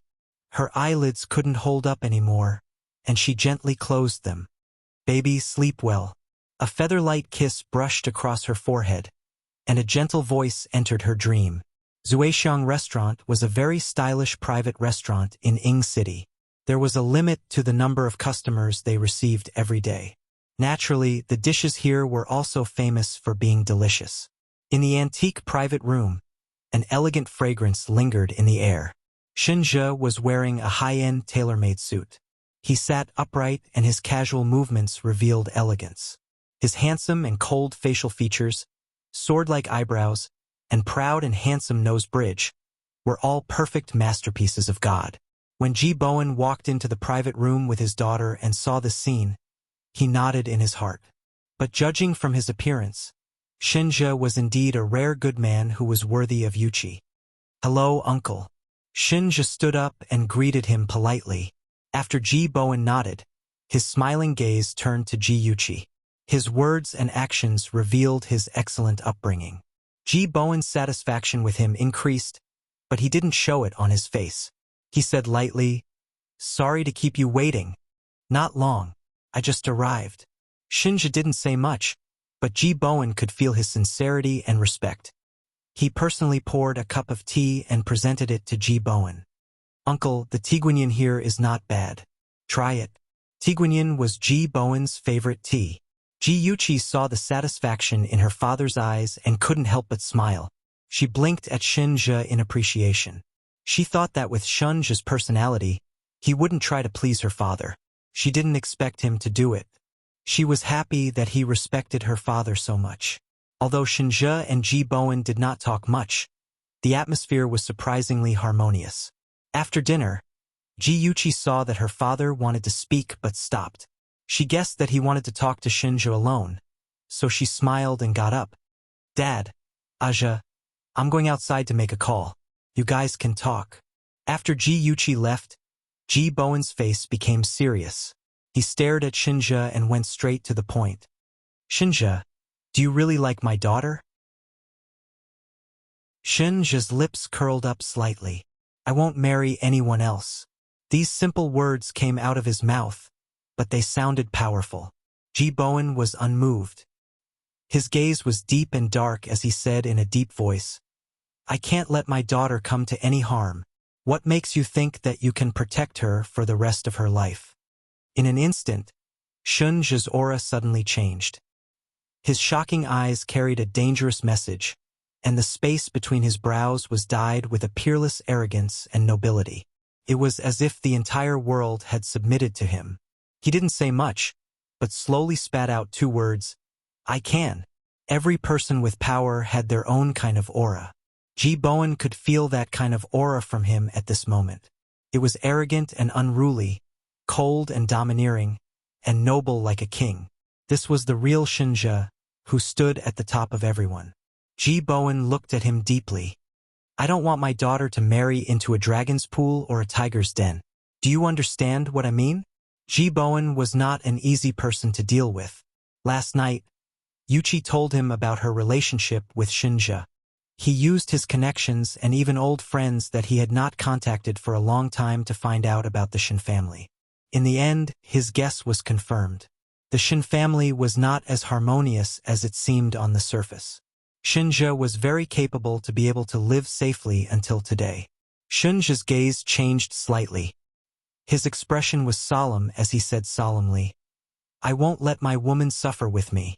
Before Chi-Chi marries me, I will deal with those problems. Remember your promise. When Ji Yuchi returned to the private room, their conversation had already ended. Although she did not know what they had talked about, she realized that her father's attitude towards Shinja had changed. He was no longer the polite and distant person he had been in the beginning. Instead, he was treating Shinja with the gentleness of an elder towards a younger generation. He was even in a good mood and allowed the two of them to continue their date. Of course, they could not stay out all night. Ji Yuchi's hand was held by Shinja as she watched her father's car drive away. She asked curiously, My father seems to like you a lot. What did you talk about? Shinja raised his hand and tucked the hair by her cheek behind her ear. The corner of his lips curved. You have a very good father. Then, he repeated their conversation to her word for word. Ji Yuchi's heart warmed. She had always been glad that she had a father who loved her. Her eyes sparkled as she said childishly, My father is naturally the best father in the world. Shinja's slightly cold fingers brushed her nose as he said seriously, Your husband is also the best husband in the world. The slightly sad atmosphere was broken by him and only left with laughter. Her eyes were curved and her smile was as beautiful as a peach. She held his cheeks with both hands and teased. Old Lady Wong is selling melons and praising her own melons. Young Master Shin, your skin has become thicker again. His handsome face was rubbed out of shape by her, but he did not stop her from rubbing it. He was good-natured and allowed her to rub it. His tone was as serious as ever. Since you like my face so much, then kiss it. She laughed until she was out of breath. Hey! Is there a cause and effect between the two? Of course there is. Just like this. As soon as his voice fell, his cold lips had already landed on her face. He whispered softly in her ear, I like it so much that I can't help but want to take a bite. On the streets at night, neon lights flickered. At the intersection where people were coming and going, a tall and handsome figure held a petite girl in his arms. He protected her in his embrace. Other than him, no one else could see her blushing face that was as beautiful as a flower. Even acquaintances who passed by could not recognize Ji Yuchi, who was tightly hugged by Shinja. When Yizisu and Xiaoyihan passed by them, they only glanced at them indifferently before returning all their attention to Xiaoyihan. Ever since that ambiguous morning, Xiaoyihan had been looking for all kinds of reasons to ask Yizisu out. Yizisu was already physically and mentally exhausted from being tortured by Yushio. She had also completely lost all hope for Jiang Tianhao and was in a period of emotional emptiness. Coincidentally, a man who could give her warmth and make her happy had appeared. Of course, she would not reject him. At first, she would still pretend to be reserved and evade him. However, when he had several coincidental encounters with her in the shopping mall, campus, and bars, she allowed him to carefully hold her hand. Xiaoyihan took Yizisu to an extremely lively bar. The colorful lights were flashing and sexy dancers were strip-teasing on the poles. A group of wild men below the stage were hooting. The atmosphere was hot and fiery. For a beauty like Yizisu, even if she had a male companion by her side, when she walked into the bar, she was like a little white rabbit walking into a pack of wolves. She attracted a lot of hot gazes. The naked desire in their eyes almost tore her apart. Yizisu had never been to such a daring place. She was a little afraid in her heart, but more than that, she was faintly excited. She suddenly felt like she had stepped into a new world.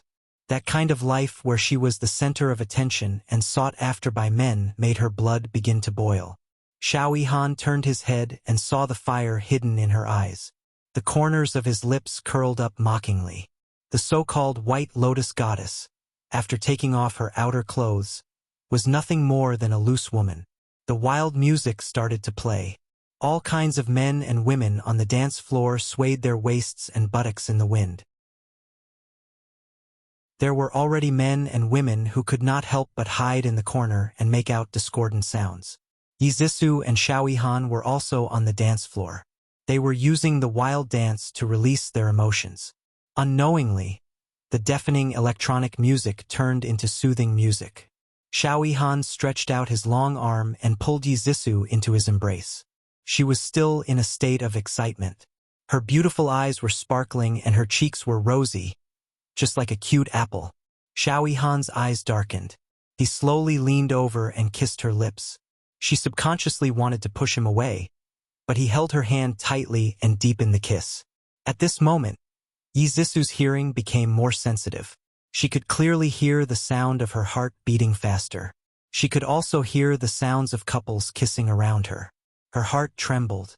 The feeling of her blood boiling came back. She no longer resisted. She slowly closed her eyes and gave in to him. The ambiguous sounds in her ears became clearer and clearer. It was as if she was in heaven. When Xiao Han picked her up horizontally and stuffed her into the back seat of the car, she suddenly opened her eyes and hugged his neck to stop him from taking another step. Her bright eyes were filled with shyness and her voice was seductive. "Brother Han, I'm sorry. I'm already married. I'm not worthy of you." Xiao Han's scorching lips rubbed against her neck. His deep voice was filled with desire. "Zisu, I won't allow you to say such things. In my heart, you are the purest. You won't understand how happy I was when you were willing to look at me. Zisu, I love you." His scorching breath sprayed on her neck. His rough fingers rubbed against her skin. As she was pressed against his chest, she could clearly hear his intense heartbeat. A flame ignited in her heart and burned her body. She really wanted to follow her instincts and accept his love. However, she still remembered her mother's words. If a man obtained it too easily, he would not cherish it. Thus, she gritted her teeth and pushed him away resolutely. She frantically adjusted her clothes. "Brother Han, we can't do this. I should go home." Xiao Han's handsome face was abnormally red. He took a deep breath and suppressed his desire. He said in a hoarse voice, "I'm sorry. I lost control just now. I'll send you home." As he spoke, he combed her hair with his fingers. No need." Yizisu was like a bird startled by the twang of a bow. She frantically avoided his fingers. "I'll go home on my own." She quickly opened the car door. Just as she was about to jump out of the car, Xiao Han's deep and sad voice was heard. "Are you afraid of me?" Her body trembled. She softly said, "No, I just don't want my husband to misunderstand." Attention Songshu 566. Chapter 885. Xiao Han grabbed her arm and said angrily, "Who does Jiang Tianhao think he is? Since he let you down, why do you still care about what he thinks? Zisu, you're a good woman who deserves to be cherished by any man. Why do you still want to be with him and torture yourself?" Her back was facing him, and her body was trembling slightly. The next second, her tears fell onto the back of his hand. It was icy cold, and he couldn't care less anymore. He suddenly pulled her into his embrace and howled with heartache, Silly, why do you have to torture yourself like that?" Finally, someone understood her grievances. Finally, someone felt sorry for her. She couldn't help but cry. She turned around and threw herself into his arms, crying like a child. He caressed her back again and again. He didn't say any comforting words, but she didn't feel lonely anymore. Her eyelids suddenly felt cold. His warm lips gently kissed away the tears on her face, bit by bit, full of tenderness. He whispered softly in her ear, "Don't cry, baby. I'll protect you from now on." "No, it's not worth it. Brother Han, I don't deserve to be treated like that by you. She shook her head with tears streaming down her face. Her long eyelashes were stained with tears, and her big, watery eyes were like a bright lake. Silly girl, you're very good. You deserve my wholehearted treatment. He kissed her forehead. His movements were extremely gentle, as if he was treating a priceless treasure. Forget about me. I'm already married. Izisu choked with sobs and couldn't speak. She leaned into his embrace and sobbed softly. His voice was very soft in her ear. I fell in love with someone. She just happened to be married. I'm not afraid of being cursed. I just don't want her to ignore me. The night scene outside the car window was bustling with people. Izisu's lonely heart was filled at this moment. It was as if thousands of peach blossoms had bloomed in her heart, fragrant and resplendent. In the end, Xiao Yihan ignored Yi Zisu's objections and drove her to the entrance of her neighborhood. Before she got out of the car, Xiao Yihan gently kissed her on the cheek. Fortunately, it was late at night and there was no one around. She was not worried about being seen by others. She shyly pursed her lips and whispered, "Brother Yihan, drive carefully." Xiao Yihan brushed her lips with his finger and smiled gently. He opened the car door for her in a gentlemanly manner and leaned against the car as he watched her enter the neighborhood. Izisu took a few steps and couldn't help but turn back. Seeing the handsome man standing under the light, her lips curved. She turned around and walked towards the elevator in a good mood. She did not expect to bump into Jiang Tianhao at the entrance of the elevator. A trace of panic flashed through her heart. She quickly walked forward, hugged his arm, and smiled. "Hubby." Jiang Tianhao's eyes were deep and dark. The corners of his lips curled up stiffly. "Wifey, it's so late. Where did you go?" Izisu buried her face in his arm and could not see his gloomy eyes. She pouted coquettishly. "I went to a classmate's birthday party. I even mentioned it to you this morning. How could you forget?" Jiang Tianhao's expression became more and more strange, but his tone was normal. "I was too busy. I actually forgot about it. Wifey, did you drive back?" Izisu said coquettishly, "No, a classmate sent me back. Was it a guy or a girl?" He suddenly lifted her chin with his finger, jealousy written all over his face. She laughed softly. "Of course it was a female classmate. Hubby, are you jealous?" His furrowed brows slowly relaxed and he smiled. "Of course. My wife is so beautiful. There must be a lot of people coveting you. How can I not watch over you? You're so annoying. The elevator is here. Hubby, let's go in." Jiang Tianhao's eyes drooped slightly as he followed her into the elevator. His hands hanging by his side clenched into fists. Birthday party, female classmate. Hey, what a good excuse. Did she think that he was blind and could not see her getting out of a luxury car? That man was so attentive to her. Even from a distance, he could tell that their relationship was not ordinary. If she was not guilty, why would she lie? That B*TCH actually dared to betray him. He would let her know the price of betraying him. That night, Jiang Tianhao was so passionate that it was scary.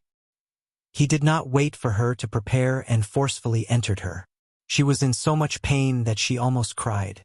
She begged him to be gentler. Although he said comforting words, his movements became more intense. He was like a ferocious beast, devouring her over and over again. The tearing pain made her unable to feel the slightest bit of happiness. She curled up under him and sobbed.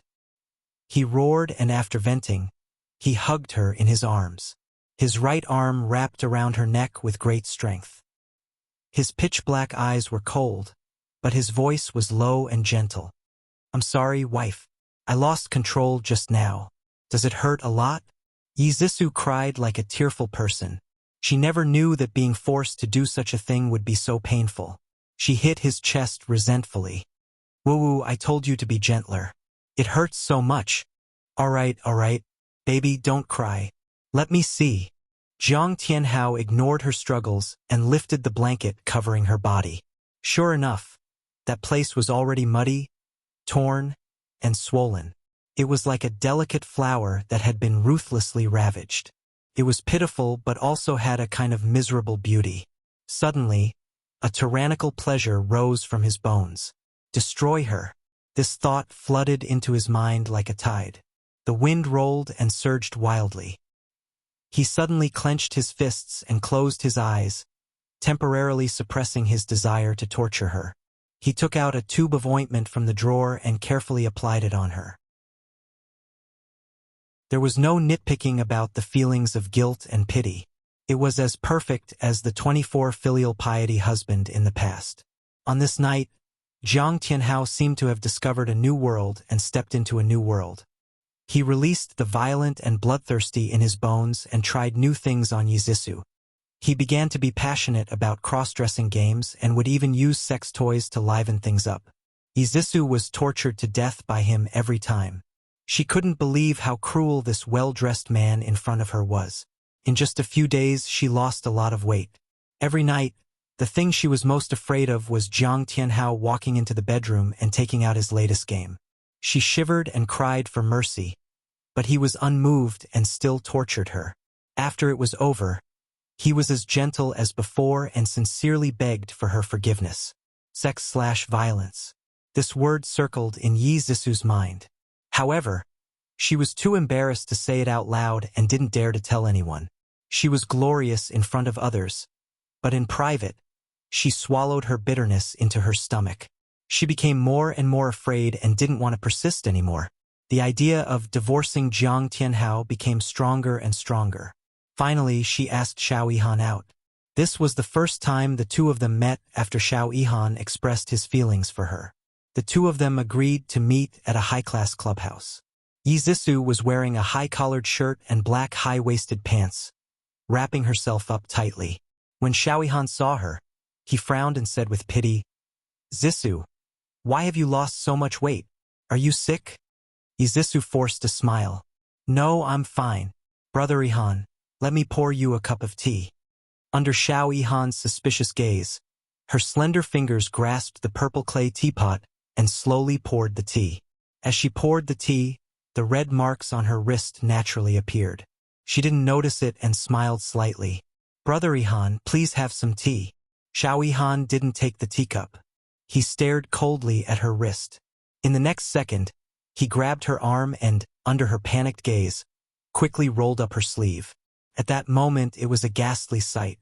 Her fair arm was covered with red marks. His face was ashen. Ignoring her cries of alarm, he rolled up her other sleeve. The same red marks covered her entire arm. His eyes instantly burned with anger. He gritted his teeth and said, "Did Jiang Tianhao do this?" Yizisu's long eyelashes fluttered. Sparkling tears rolled down from the corners of her eyes. She hurriedly turned her head and wiped her tears. She said stubbornly, "It wasn't him. I accidentally fell. Brother Yihan, don't misunderstand." "Fell?" Xiao Yihan was so angry that he laughed and said sternly, "What a fall! I really couldn't tell that you were capable of such a thing. What's so good about that jerk Jiang Tianhao that makes you treat him like this? Don't say any more. I beg you, don't say any more." Yizisu covered her face with both hands. She broke down and cried. She cried very sadly, as if she wanted to pour out all the sadness she had been feeling for the past few days. His slender arms pulled her into his broad chest. Xiao Yihan pressed her head against his chest. His heart ached as he said, "You silly girl, he hurt you so badly, but you still don't want to leave him. Do you have to humiliate yourself like this and make my heart ache?" The person in his arms shook her head vigorously. She sobbed sadly. Her tears wet his clothes. He sighed and gently stroked her hair. "Zisu, marry me. I'll protect you. I won't let you get hurt again." Yizisu buried her head in his arms and sobbed, "I've already been married. Don't say things like you're not worthy of me." He hurriedly interrupted her. He lifted her head and held her tear-stained face. He said seriously, "I don't care what you were like in the past. I just want to have your future." The man in front of her was extraordinarily handsome. His expression was serious, and every word he said was powerful. Her heart couldn't help but tremble. Her tears fell even harder. Her lips trembled slightly. She asked in a deceitful and apprehensive manner, "You really don't dislike me? How could I dislike you?" Xiao Yihan sounded helpless. It was as if he was facing an unreasonable child. He stroked her hair and said dotingly, "I can't wait to love you, Brother Yihan." Yi Zixu was touched and threw herself into his arms. She hugged his waist tightly as if she was hugging her last life-saving straw. The two of them expressed their feelings to each other. In a moment of excitement, they couldn't help but be intimate for a while. When Xiao Yihan saw the scars on her body, his eyes were filled with anger. He couldn't wait to fight with Jiang Tianhao. He was seething with anger. Yi Zixu naturally enjoyed it. She hugged him tightly and comforted him with soft words. The two of them confessed their feelings to each other. Xiao Yihan took pity on the scars on her body and didn't go any further. This made her fall in love with him even more. She felt that he was sincerely treating her well. It was already past 9 o'clock. Jiang Tianhao was working overtime at the company and hadn't returned yet. Yi Zixu leaned against the headboard. Her eyes were slightly downcast as she thought about the divorce.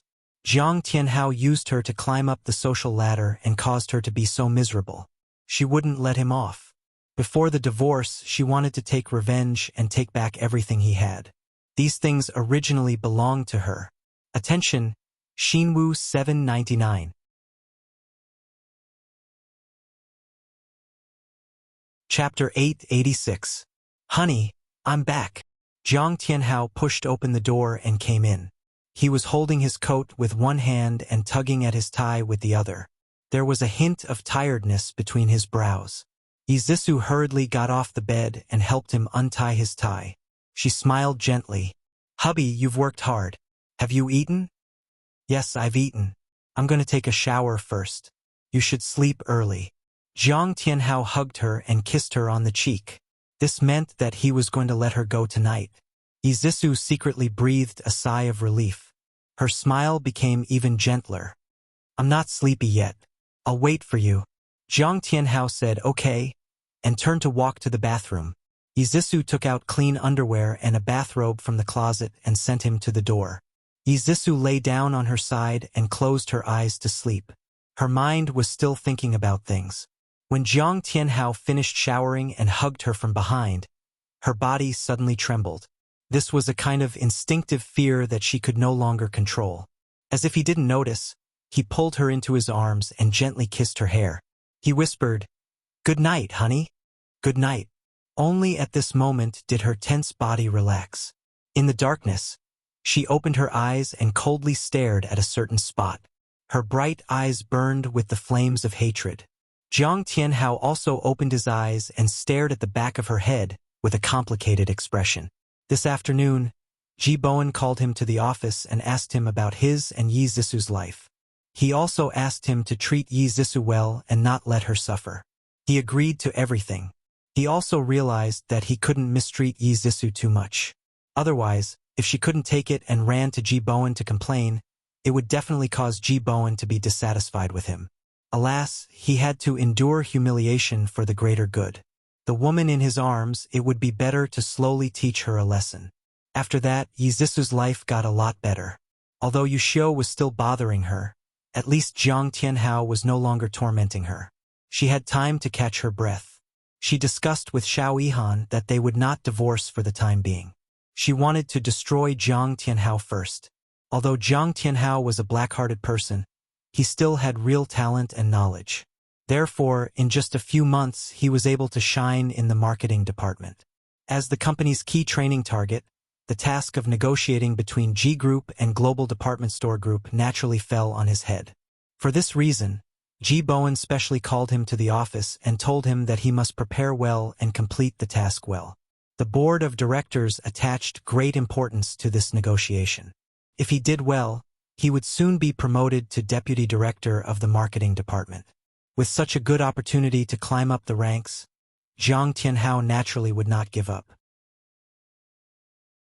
Global Department Store was the largest department store group in the United Kingdom. They had department stores in all the developed countries. Almost all the clothing brands that could enter Global Department Store were world famous. Global Department Store had an unwritten rule that every year, they would remove the clothing brands with the worst sales in the mall and replace them with brands that they liked. This year, Global Department Store was targeting China's clothing brands. They planned to pick out the most promising brand from China's clothing and bring it into Global Department Store. When the news came out, the entire domestic clothing industry was in an uproar. For so many years, there had not been a single domestic brand that could enter Global Department Store. Once they succeeded, it meant that they had stepped out of the country and into the world. For some small enterprises, this was something that they would never dare to imagine in their lifetime. But now, they all had the opportunity to compete for this spot. Marketing Director Marissa, who was in charge of the selection of brands, had just stepped onto China's soil.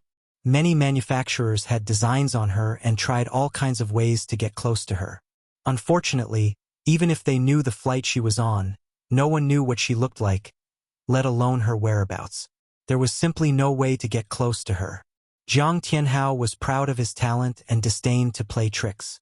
Every day he worked overtime to write the proposal.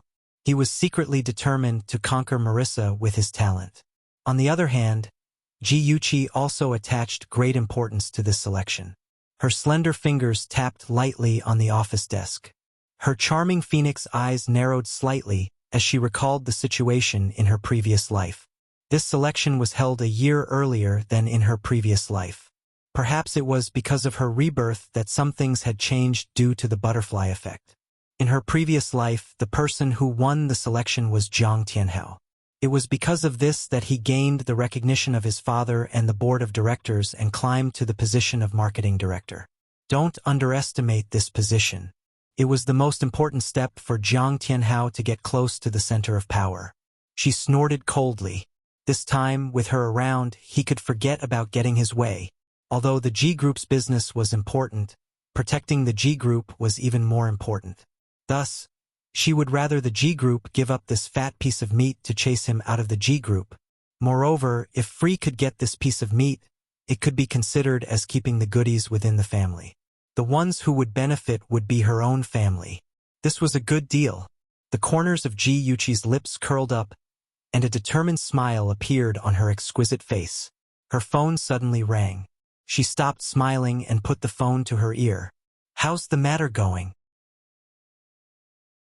A man's lazy and magnetic voice came from the phone. "Hey, the fish has taken the bait. It's only a matter of time before they file for divorce. I'm still thinking about when to let the mother and daughter meet. Oh, the scene will definitely be exciting. I'm looking forward to it." Ji Yuqi raised her eyebrows and laughed softly. "You're really something. No wonder you're the #1 prince." "Of course, I'm a professional." The man laughed softly, but there was a subtle bitterness in his laughter. "Miss, I've already completed half of the task you gave me. How's the matter I gave you going?" Ji Yuqi leaned back in her comfortable chair. Her eyes were filled with warmth as she said calmly, "In a week's time, Dr. Johnson will perform the surgery on an After you've completed your task, you can go to America to accompany her. And will definitely be very happy to see her handsome brother." The person on the other end of the phone was silent for a moment. Then he said slowly in a low voice, "Has anyone ever told you that you're actually not a bad person?" Ji Yuqi was stunned. Complex emotions flashed past her eyes. Her voice was cold. "That's because you don't understand the complete me. You don't have to thank me. I'm just doing things according to our agreement." The man laughed softly. This time, there was joy in his laughter. "Why do I feel like you're angry? Is it fun to be treated as a bad person?" Ji Yuqi was silent for a second. She didn't answer his question and changed the topic. "That's not important. What's important is that I have something I need you to do now." "Okay. I'm willing to serve my beautiful princess." The man's teasing laughter was heard. Ji Yuqi's mouth twitched. That guy was simply too indecent. Jiang Tianhao was busy planning the selection of Universal Department Store. Every day he would leave early and return late. Sometimes he would even bring his work home to deal with it. He didn't have time to deal with Yi Zissou. Yi Zissou had the opportunity to sneak out and go on a date with Xiao Yihan. The two of them had sex in Xiao Yihan's residence for a long time. Izisu leaned into his arms. Her slender fingers peeled the grape skin and fed the flesh to him. He took the opportunity to suck on her fingers and kiss them. The two of them fooled around for a while. Xiao Han said sadly, "Baby, when are you going to divorce him? I can't wait." Izisu smiled and comforted him. "Don't be impatient. He was bullied so badly by Zhang Tianhao. He wants to take revenge on him. You won't disagree, right?"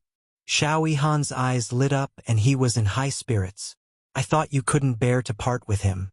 Since it's revenge, then I'm relieved. Baby, tell me, what do you plan to do?" Yi Zissou frowned. "Actually, I haven't thought about it yet." Xiao Han pinched her nose and laughed. "The news has been abuzz recently. It said that Universal Department Store is going to select a clothing brand in China. Doesn't G Group want to get involved?" "Yes.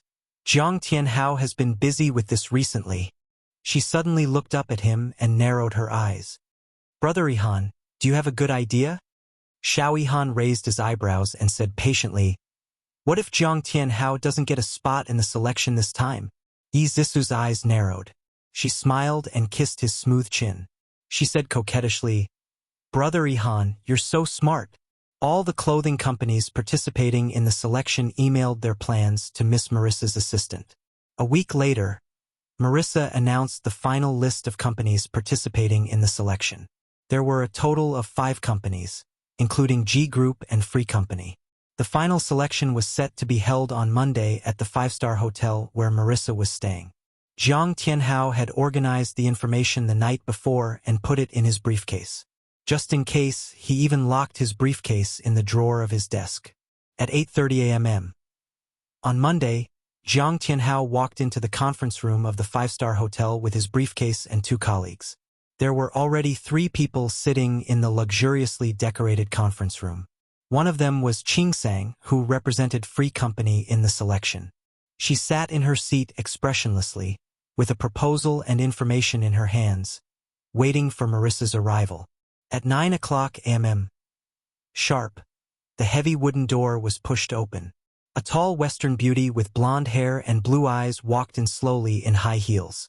Her facial features were exquisite, and her blonde hair was tied up high on her head. She wore a tailored professional suit, which made her look capable and candid. Her plump lips curled into a faint smile, and she said in stiff Chinese, "Hello, ladies and gentlemen. I'm Marissa, the marketing director of Global Department Store. It's our first time meeting each other." Everyone in the room responded with a smile. Marissa smiled and nodded. Her beautiful blue eyes turned to the assistant and translator beside her, and she nodded at her. The assistant glanced at everyone and said politely, "Today, I've invited everyone here in the hope of hearing your introduction of your respective clothing brands and future plans. Please start in order. First, Mr. Chun from Audiobook Company will come to the stage to give his speech."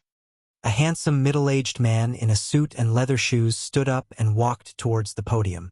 His assistant immediately distributed the information to everyone present. The projector projected the beautifully made PowerPoint slides onto the huge screen. The man in a suit on the stage spoke in English. Marissa listened attentively and nodded in agreement from time to time. Zhang Tianhao looked calm and seemed to be listening attentively. In fact, only he knew that the back of his shirt was drenched in sweat. Come and see. Xinwu 799.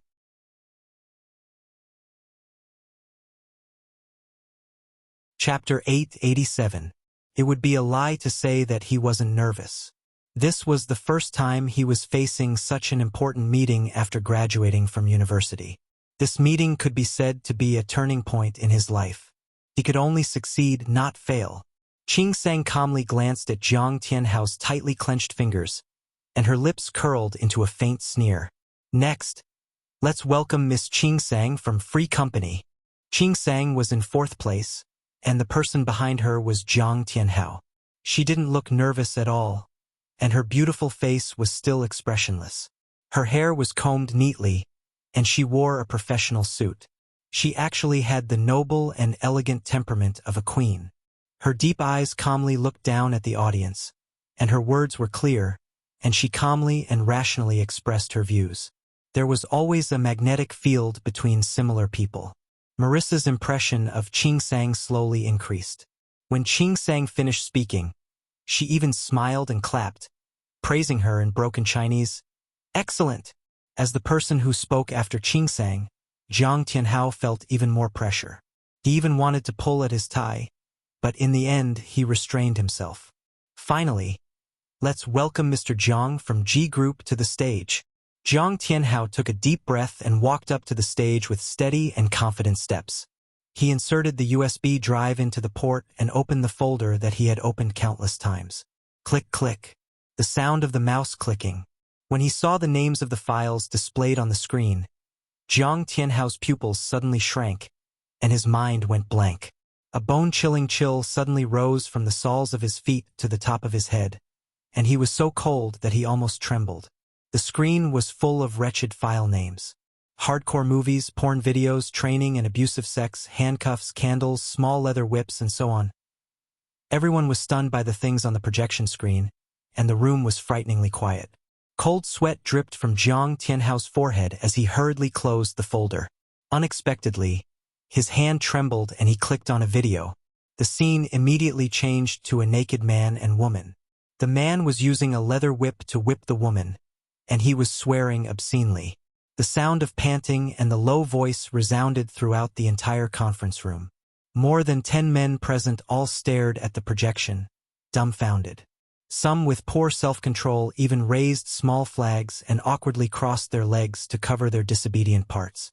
Qingsang stared expressionlessly at the unsightly scene, and there was a glimmer of brilliance hidden in her deep eyes. Marissa's female assistant was already blushing with shame. A trace of displeasure flashed across Marissa's eyebrows, but her tone was still calm. She said in English, "Mr. Jiang, you really know how to joke. However, our time is limited. Please start your presentation quickly." Jiang Tianhao's handsome cheeks were red with embarrassment. He wanted to dig a hole and bury himself in it. He clenched his teeth and tried to calm down. He quickly closed the video, unplugged the USB flash drive, and rummaged in his briefcase for a long time before he found an identical USB flash drive from the bottom. He opened it carefully. This time, he finally found the right one. After the embarrassing scene just now, Jiang Tianhao was so guilty that he didn't dare to look at the eyes of the audience. When he was explaining, he kept making mistakes. It wasn't easy for him to stutter and finish his presentation. The moment he walked off the podium, he knew that he was finished. After Marissa and her assistant discussed it for a while, they announced the result on the spot. Free Company won the selection. Qingsang was not surprised. She politely shook hands with Marissa and thanked her for thinking so highly of her. Marissa joked, "Miss Qingsang, are all the women in the workplace in China as good as you?" Qingsang curled her lips. "Miss Marissa, you flatter me. My boss is better than me. By the way, she is also a woman." "Wow, that's really unexpected. I thought that the status of women in the workplace in China wasn't high." Marissa seemed to like Qingsang very much. She walked side by side with her, and the two left laughing and chatting. Soon, only Jiang Tianhao and his colleagues were left in the conference room. One of the colleagues sneered, "I didn't expect you to have such a strong taste. You don't care about the occasion and just do whatever you want." Another colleague immediately said, "The Universal Department Store's quota was taken by another company. The company will definitely hold us responsible." "Tianhao, this time, it's not that I don't want to help you." Jiang Tianhao's face was ashen. He put his hands on the table and gritted his teeth. "Don't worry, I won't drag you down." These words were said through gritted teeth, but the two colleagues didn't care what kind of mood he was in. After getting the answer they wanted, they looked at each other and smiled in a way that only the other person could understand. In less than half a day, Jiang Tianhao became famous. His name swept through the entire clothing industry. As long as he was mentioned, everyone would talk about his strong taste. Even the G Group lost face. Bam! A thick stack of documents was slammed on the table. Ji Bowen roared at Jiang Tianhao with a face full of anger. "What the hell are you doing? It's bad enough that you didn't get the quota, But you also humiliated the company. Jiang Tianhao lowered his head. Chairman, I know it's too late to say anything. I'm willing to take all the responsibility. Ji Bowen pointed at Jiang Tianhao's nose. He was so angry that his whole body was trembling. During the board meeting just now, he was besieged by a group of shareholders. They all said that he didn't know how to pick people. They also said that he was nepotistic and put people who didn't have the ability to commit crimes into the company. The shareholder who often went against him even used this to threaten him to give up the position of chairman. And all of this was because of Jiang Tianhao. He shouldn't have been soft-hearted and let Jiang Tianhao enter the G group. Jiang Tianhao saw that he was angry, but he did not try to defend himself. He only lowered his head respectfully, as if he was admitting his mistake. His slightly downcast eyes were filled with hatred, and his fingers hanging by his legs were tightly clenched into fists. Ji Bowen was so angry that his blood rushed to his head. He felt a metallic taste in his throat. His chest felt uncomfortable. He supported himself with one hand on the desk and said with difficulty, "Get out!" Jiang Tianhao raised his head to look at him. His face was pale.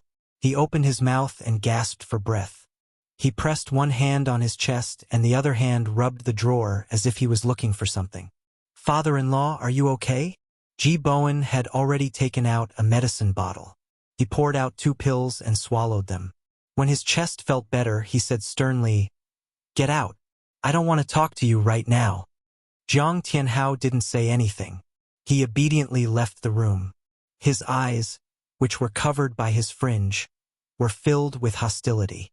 When he came out of the chairman's office, he was greeted by all kinds of colorful gazes. Some were mocking, some were watching a good show, some were indifferent, and some were adding insult to injury. The only thing missing was sympathy. He didn't need sympathy. He looked around coldly and walked away expressionlessly. Tisk, what's there to be proud of? He just married a good wife. I didn't expect him to be an honest man. He's actually a gentle beast. You can never judge a book by its cover. Shoo! Keep your voice down. But I do sympathize with his wife. Do you think he'll use those methods on his wife? Ugh! So perverted. The voices of those discussions weren't loud or soft, but it was just enough to reach Jiang Tianhao's ears. He walked past them expressionlessly as if he didn't hear them. Before he walked out of the office, he slowly turned his head. His cold eyes were filled with hatred. It was like the fire of hell. He slowly swept his gaze over each and every one of them as if he wanted to engrave their faces into his heart. That malicious gaze made people shudder, and everyone subconsciously shut their mouths. That afternoon, the Human Resources Department issued a punishment. Jiang Tianhao's 1-month bonus was deducted. It seemed like a light punishment, but only he knew that his dream of being promoted was shattered. It was extremely difficult to regain Ji Bowen's recognition. "Hubby, you're back.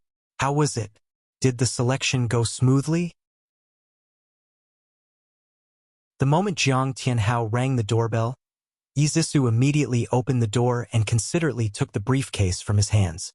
Jiang Tianhao stared at her coldly without saying a word. The smile on Yizisu's face froze. She said softly, "Hubby, what's wrong? Did it not go well? Don't take it to heart. You'll have another chance next time." She wanted to continue speaking, but Jiang Tianhao grabbed her wrist and strode into the bedroom. "Ah, it hurts. Hubby, be gentler." Her wrist was gripped tightly by him. It hurt so much that she frowned, but he didn't seem to hear it. He dragged her into the bedroom and threw her onto the bed. He quickly loosened his tie and took off his jacket. Before she could react, he had already leaned on top of her. His face was as cold as ice as he asked coldly, "Did you do this?" Yizisu shrunk back uneasily. "Hubby, what are you talking about? I really don't understand." "You don't understand?" Jiang Tianhao smiled maliciously. He suddenly bent over and used both hands to rip open her dress. His right hand rubbed under the bed for a moment. Then he pulled out a black leather whip and whipped her body. "Ah!" Yizisu screamed and rolled on the bed. Her messy clothes had already slipped off, revealing her snow-white skin. Jiang Tianhao's eyes were burning with anger. His tyrannical aura swelled again. He gritted his teeth and whipped her again. Red marks instantly spread all over her body. He cursed as he whipped her. You betrayed me. You betrayed me. He had 2 identical USB drives. One contained documents and the other contained erotic movies. Only this B*TCH knew his secret. She must have secretly stuffed the USB drive into his briefcase. Whoa, hubby, stop hitting me. It hurts. Hubby, I beg you, stop hitting me. Even though her body was used to this kind of pain, Yi Zissou still couldn't bear this kind of humiliation. She cried and begged for mercy. She trembled and curled into a ball, but it was no use. It only stimulated Jiang Tianhao's tyrannical nature. The demon that had been imprisoned in the bottom of his heart for a long time was released. He was so excited that his eyes turned red. He simply threw away the whip and pulled out his belt. The whip was a sex toy, so it was relatively safe. Even if he whipped it hard, it wouldn't cause too much harm to the abused person. But the belt was different. It could whip a person to death. So when he raised the belt, Yi Zissou's eyes were full of fear. She rolled on the ground in horror and stumbled toward the door. He kicked her leg and she immediately fell to the ground. She didn't have time to get up, but the belt had already hit her face. She wailed in pain and rolled around on the cold floor. There was no intact skin on her back. There were crisscrossing scars and bloodstains. She cried for Yu Xiu, praying that this nominal mother-in-law could save her life. Come and see. Song Shu 566.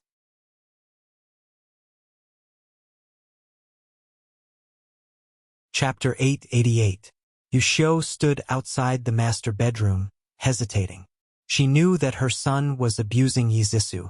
She had thought of persuading him to stop, but she gave up in the end because of the hatred between the Jiang and Ji families. Mother-in-law, save me. Please save me. Hubby, spare me. I won't do it again. Hubby. Yi Zissou's cries were more miserable than before. They penetrated the door and pierced Yu Xiu's eardrums. She was afraid that someone would die, so she finally reached out and knocked on the door. Tianhao, forget it. Don't hit her. Be careful not to kill her. The sound of slapping and crying continued. Yu Xiu couldn't take it anymore. She opened the door with the key and saw a mess. Yi Zissou was lying on the ground like a dead dog. Her back was a bloody mess, and Jiang Tianhao was half naked. His eyes were terrifyingly red, and his face was as ferocious as a demon. He had no rationality and only knew how to whip her over and over again. Yu Xiu was scared out of her wits. She quickly grabbed his wrist and said incoherently, Son, look at me. I'm your mother. Don't hit her anymore. She'll die if you hit her again. Son? Tianhao, what's wrong? Don't scare your mother. Tianhao. Jiang Tianhao's mind was in a mess. A familiar female voice kept ringing in his ears. He turned stiffly and looked at the worried face of the woman in front of him. His red eyes gradually regained their clarity. He let go of his hand and the belt fell to the ground. He saw Yi Zissou lying lifelessly on the floor. Her body was a bloody mess. He suddenly panicked. He threw himself on her and checked her breathing. If she was dead, he was done for. Fortunately, she was still breathing. He suddenly raised his head and shouted at the panicked Yu Xiu, Mom! Call an ambulance! Yu Xiu picked up the phone and was about to make a call when Jiang Tianhao suddenly thought of something and shouted, No, Mom! Don't call. You can't send her to the hospital. If he sent her to the hospital, the doctor would be able to tell at a glance how she got her injuries and might call the police. Yu Xiu was stunned. Then what should we do? Don't you care about her? Jiang Tianhao frowned and thought for a moment.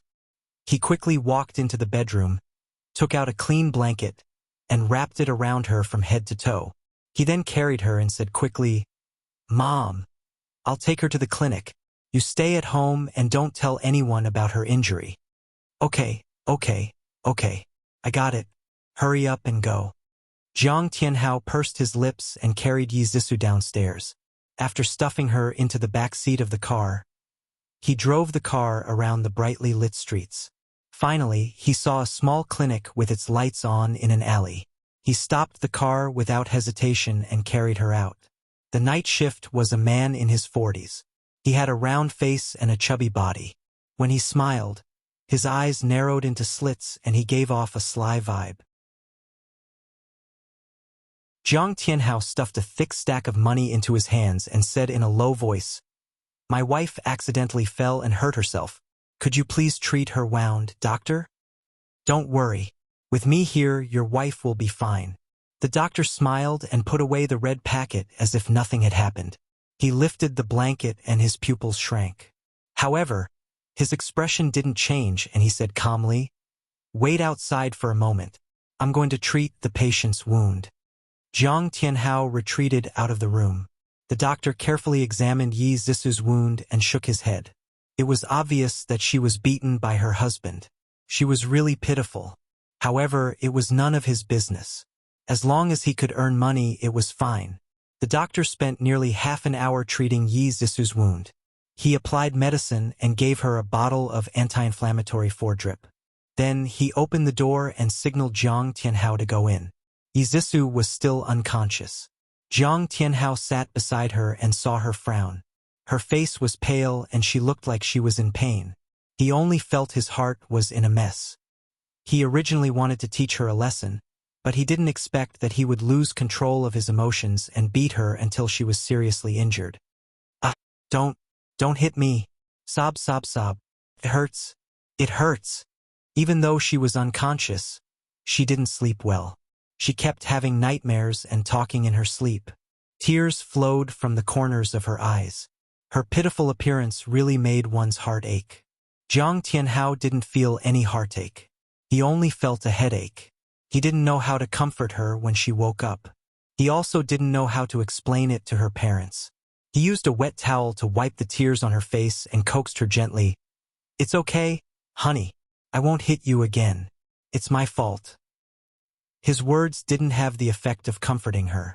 Yi Zisu cried even more sadly. It was as if she was having a nightmare. She struggled violently and kicked her legs. She cried out miserably, "It hurts. It hurts. Let go of me." "What's wrong?" The doctor rushed over. Jiang Tianhao said awkwardly, "It's nothing. My wife is having a nightmare. Sorry to trouble you." The doctor didn't seem to care. He said, "Call me if you need anything." Then he left. Jiang Tianhao stood guard for the whole night. It wasn't until the next morning that Yi Zisu woke up. The moment she saw Jiang Tianhao, she trembled reflexively. His face was full of guilt. He knelt in front of her on one knee and held her hand.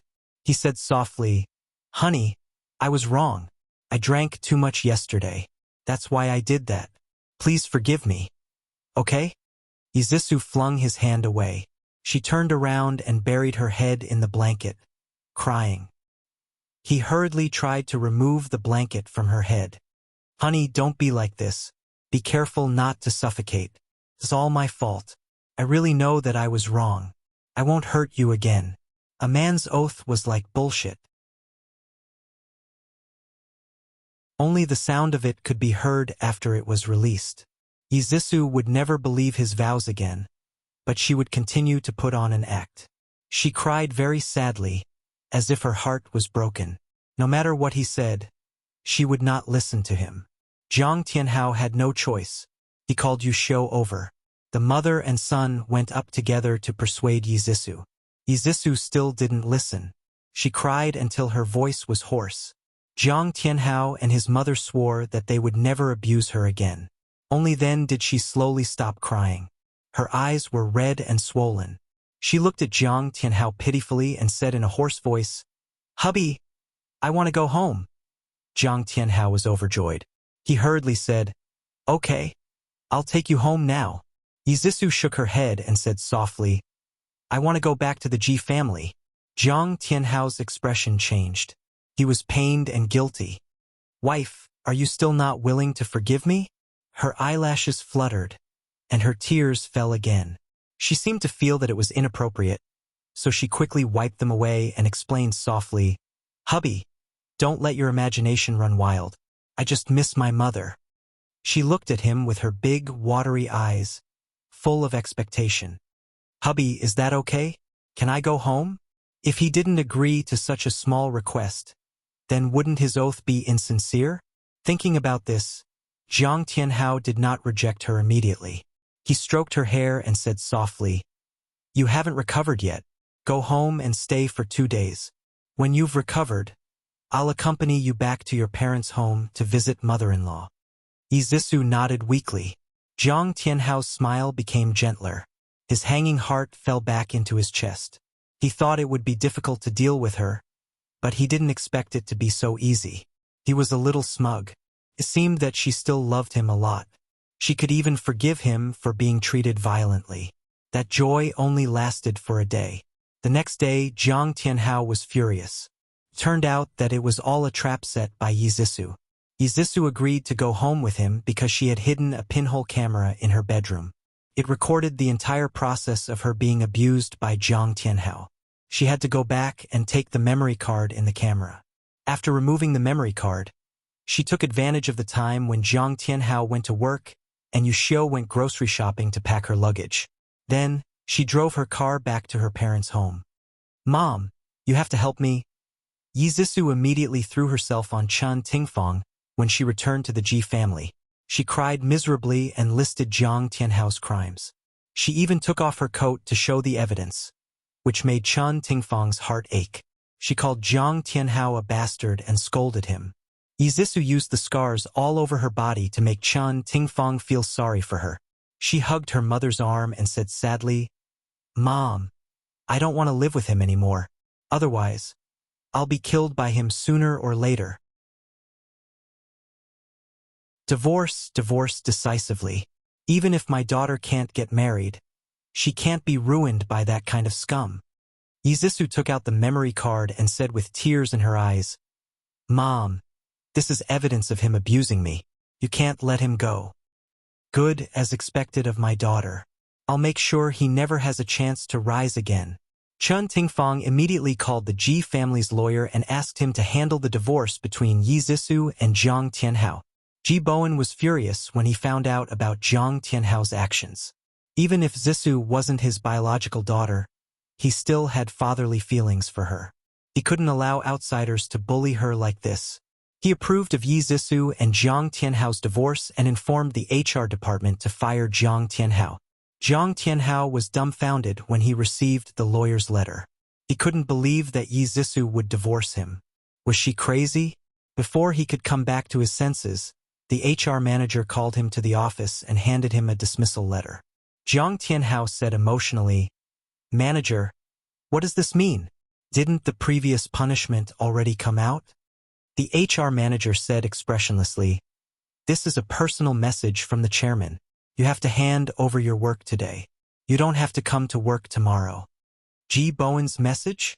It must have something to do with Yizisu. That be asterisk tisich. Didn't she just get beaten up? She actually dared to divorce him and kick him out of the G group. How despicable. Jiang Tianhao's handsome face was twisted with anger. He crumpled the dismissal letter into a ball and held it tightly in his hand. He didn't care about handing over his work and drove his car to the Ji family's house at the speed of an airplane. He angrily rushed into the villa. He stood in the empty living room and roared at the second floor, "Yizisu, come out! You've got guts. You actually dared to come here." Chen Tingfang's figure appeared in the corridor on the second floor. She stared at the crazy Jiang Tianhao with disgust and cursed, "You be asterisk starred. I handed my daughter over to you and you actually dared to abuse her. Do you think the Ji family is easy to bully?" Jiang Tianhao gritted his teeth and said angrily, "Don't think that your daughter is a good person. If she didn't seduce other people outside, why would I hit her? All of this was caused by her. Call Yizisu out. I want to talk to her face to face." Beauty novel, Hongcha 866.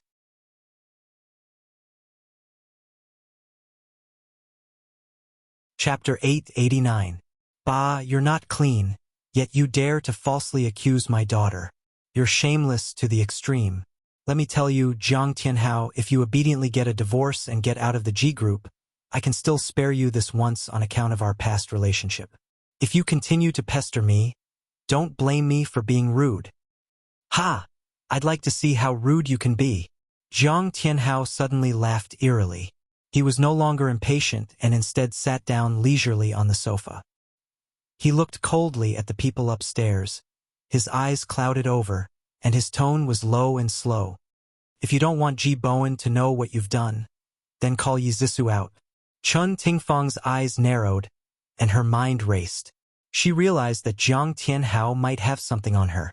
Just as she was about to say something, Yi Zissou suddenly rushed out of the room, rushed to the railing, and shouted, "Didn't you want to talk to me? Okay, I'll talk to you." "Zissou, don't go." Chun Tingfang grabbed Yi Zissou's arm, her eyes full of worry. "Mom, I'm fine. Trust me, I won't lose out." Yi Zissou took her hand away and smiled at her. The room was very quiet, and they could almost hear each other's breathing. Yi Zissou poured a glass of water for Jiang Tianhao and said indifferently, "Okay, what do you want to talk to me about? Let's talk." Jiang Tianhao looked at the porcelain cup in front of him. His face was printed on the cup, and their names were engraved on the side. The corners of his lips curled up slightly. "You made this yourself on my birthday. The cup you gave me has your face printed on it. I put it in my office and drink from it every day. It's like I'm with you every moment." His tone was a little sad. Yi Zissou couldn't help but recall how they loved each other in the past. She felt a little disappointed, a little regretful, and even more hatred. She loved him so wholeheartedly, but he pretended to love her in order to use her. Her lips curled into a mocking smile, and she said indifferently, "So you still remember? I thought you'd forgotten everything. Jiang Tianhao, touch your conscience and answer me. Have you ever loved me?" Jiang Tianhao was slightly stunned. His face darkened, and he said, "Even now, are you still doubting my love for you? Zissou, even though I've done some wrong, it's all because I love you too much. I thought you'd betrayed me, so I was so impulsive." "Oh, is that so?" Yi Zissou didn't comment as she stroked the hair by her ear. She looked straight at him with a calm gaze and said indifferently, "Jiang Tianhao, aren't you tired of pretending to be so affectionate all day long? You really don't have to put on an act in front of me. I know that everything you've done is for revenge. From the beginning to the end, I've only been a chess piece in your hands." Jiang Tianhao's pupils shrank suddenly, and a storm surged in his eyes. How did she know? No wonder. No wonder she suddenly wanted a divorce. The wall that Jiang Tianhao had built in his heart suddenly collapsed. He no longer had the confidence that he could use true love to move her. But he didn't hide his true self anymore. He suddenly reached out his right hand and pinched her chin. He stared at her with a dark gaze. His tone was gentle, but the words that came out of his mouth made her shudder. "Divorce me, haha. Aren't you afraid that I'll expose what you've done? You drugged Ji Yuqi and ordered your good cousin, Qian Yifei, to ruin her innocence. You asked Xiao Ren to spike Ji Yuqi's wine in an attempt to ruin Ji Yuqi's reputation. Also, that good mother of yours kidnapped Ji Yuqi and colluded with the mafia. If Ji Bowen finds out about this, do you think he'll chase you and your mother out of the Ji family? I'm really curious." He used a lot of strength in his hand, and Yi Zissou's chin was pinched so hard that a red mark appeared. It was so painful that she was about to cry. She gritted her teeth and kicked his calf hard. He felt the pain and flung her chin away. She quickly stepped back and stood a distance away from him. She said coldly, "Words are no proof. Do you think that Ji Bowen will believe you just because of your words? Stop dreaming."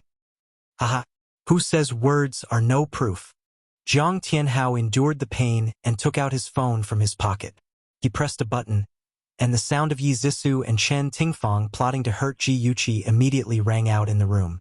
Yi Zissou's face changed drastically, but she quickly regained her composure and sneered. "You have the nerve to bring out such a thing? What a joke. Who knows if you're taking revenge by getting a voice actor to imitate our voices? Other than this, I have something even more interesting." Yi Zissou had already seen how vicious Jiang Tianhao could be. Of course, she didn't dare to take the risk. She bit her lip and said hatefully, "If you want to lose your reputation and no longer be able to stay in Ing City, then go ahead and expose those so-called evidence. At most, we'll fight to the death. No one will benefit from it. Jiang Tianhao's gaze darkened. What do you mean by that? She sneered. What I mean is that I will announce to the world that you're a pervert who likes to use sex and violence. In the future, no rich miss will dare to marry you. Your dream of becoming a rich man will also be shattered. Not only will G Group not want you, but other companies won't want you either. Do you think everyone will believe you? Haha, what a wonderful reversal. Izisu returned his words to him. I have something interesting too. If you want to see it, you can see it online in half an hour. How about it? Do you want to take a gamble? You secretly filmed it. Jiang Tianhao glared at her with eyes full of hatred. It seemed like he would pounce on her and tear her to pieces in the next second. Izisu was suddenly not afraid. This was the Ji family. Could he beat her to death? She laughed mockingly.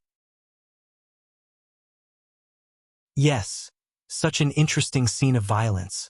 How can I not record it as a memento? As soon as she finished speaking, Jiang Tianhao suddenly pounced on her. His hands gripped her neck tightly. His face was ferocious as he said sternly, "Hand it over, or I'll kill you." Izisu looked up with a strong sense of suffocation. Her beautiful eyes were filled with hatred. She said hoarsely, "Kill me. After you kill me, you'll go to jail and wait to be shot. Your mother won't have a son to take care of her, so she'll die a miserable death. With the two of you dying with me, why should I be afraid of death?" Jiang Tianhao slowly let go of her neck and took 2 steps back. In just a few seconds, he became a well-dressed man again. He tidied up his messy clothes and said calmly, "I agree to the divorce, but you have to agree to a few conditions." Half an hour later, Jiang Tianhao walked out of Yi Zisu's room. Chun Tingfang glared at him and asked the servants to send him away. She then went into her daughter's room. "Zisu, what did that bastard say?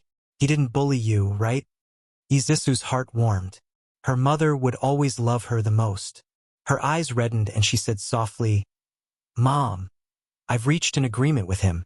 We'll divorce peacefully." "Mom, I'm sorry. I was too ignorant in the past and didn't see through that man's true colors. Now that things have turned out like this, it's all my own fault." "Yes, you stinking girl.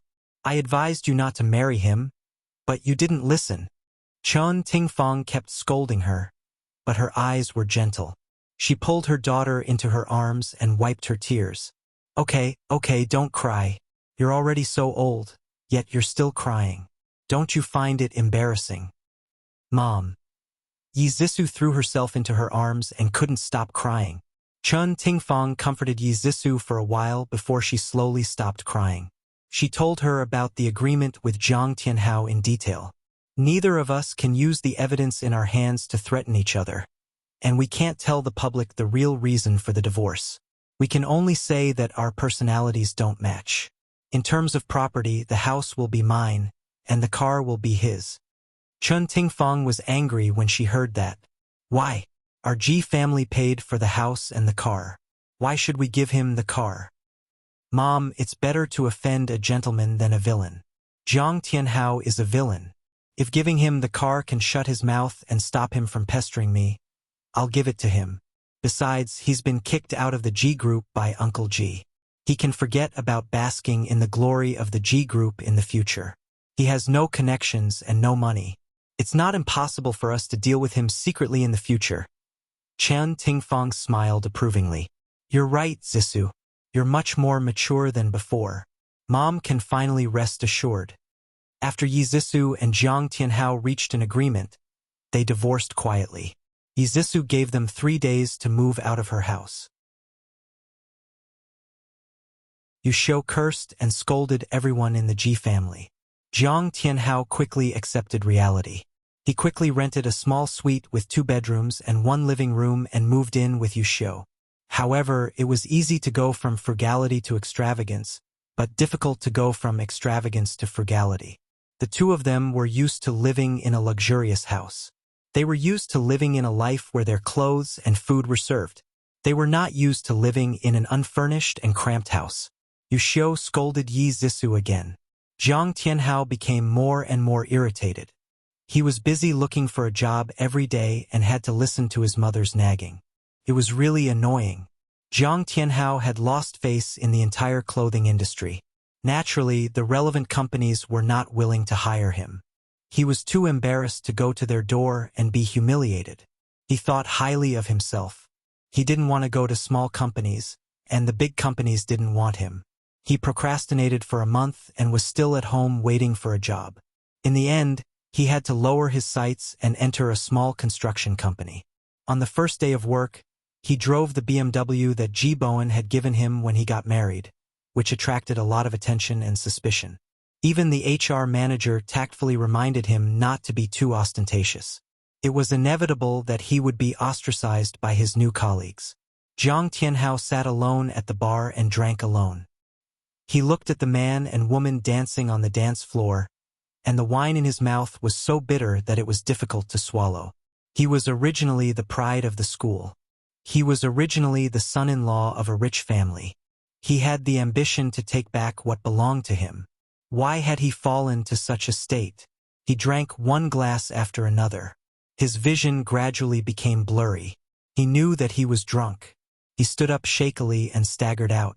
He wanted to go home. He lowered his head and did not look in front of him. He accidentally bumped into a tall and burly man. He lost his balance and sat on the ground. The burly man grabbed his tie and lifted him up from the ground. He said angrily, "Motherf asterisk cur, don't you have eyes?"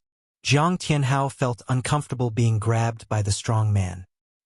He frowned and was about to speak when his stomach churned. He couldn't control himself and vomited into the strong man's arms. The strong man closed his eyes in disgust and angrily punched Jiang Tianhao. Ad. Hongcha 866.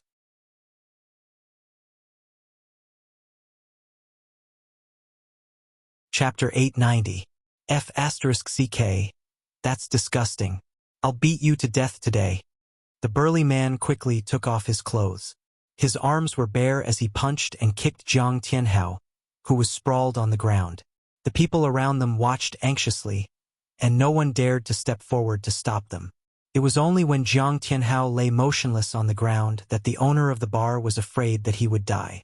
Only then did he step forward to persuade Jiang Tianhao. The brawny man spat on the ground and cursed, "What bad luck!" He then swaggered away. In the bar, the music was still playing. The men and women dancing on the dance floor were not disturbed by the scene at all. Yizisu was in Xiao Yihan's arms. Her sarcastic gaze fell on Jiang Tianhao, who was sprawled on the ground like a dead dog. Xiao Yihan bit her earlobe and chuckled softly. "Are you satisfied, my baby?" Yizisu turned her face to the side and kissed his lips. She whispered, "I'm very satisfied. Thank you for helping me vent my anger." The two of them kissed more and more passionately. In the end, Xiao Yihan pressed her body tightly against his chest and whispered, "Let's go back to the car?" She didn't say anything and bit his chest. He took a deep breath and said, "Little vixen, see how I'll deal with you later." She was like a seductive vixen as she lay in his arms and giggled happily. He gritted his teeth, carried her horizontally, and walked out quickly.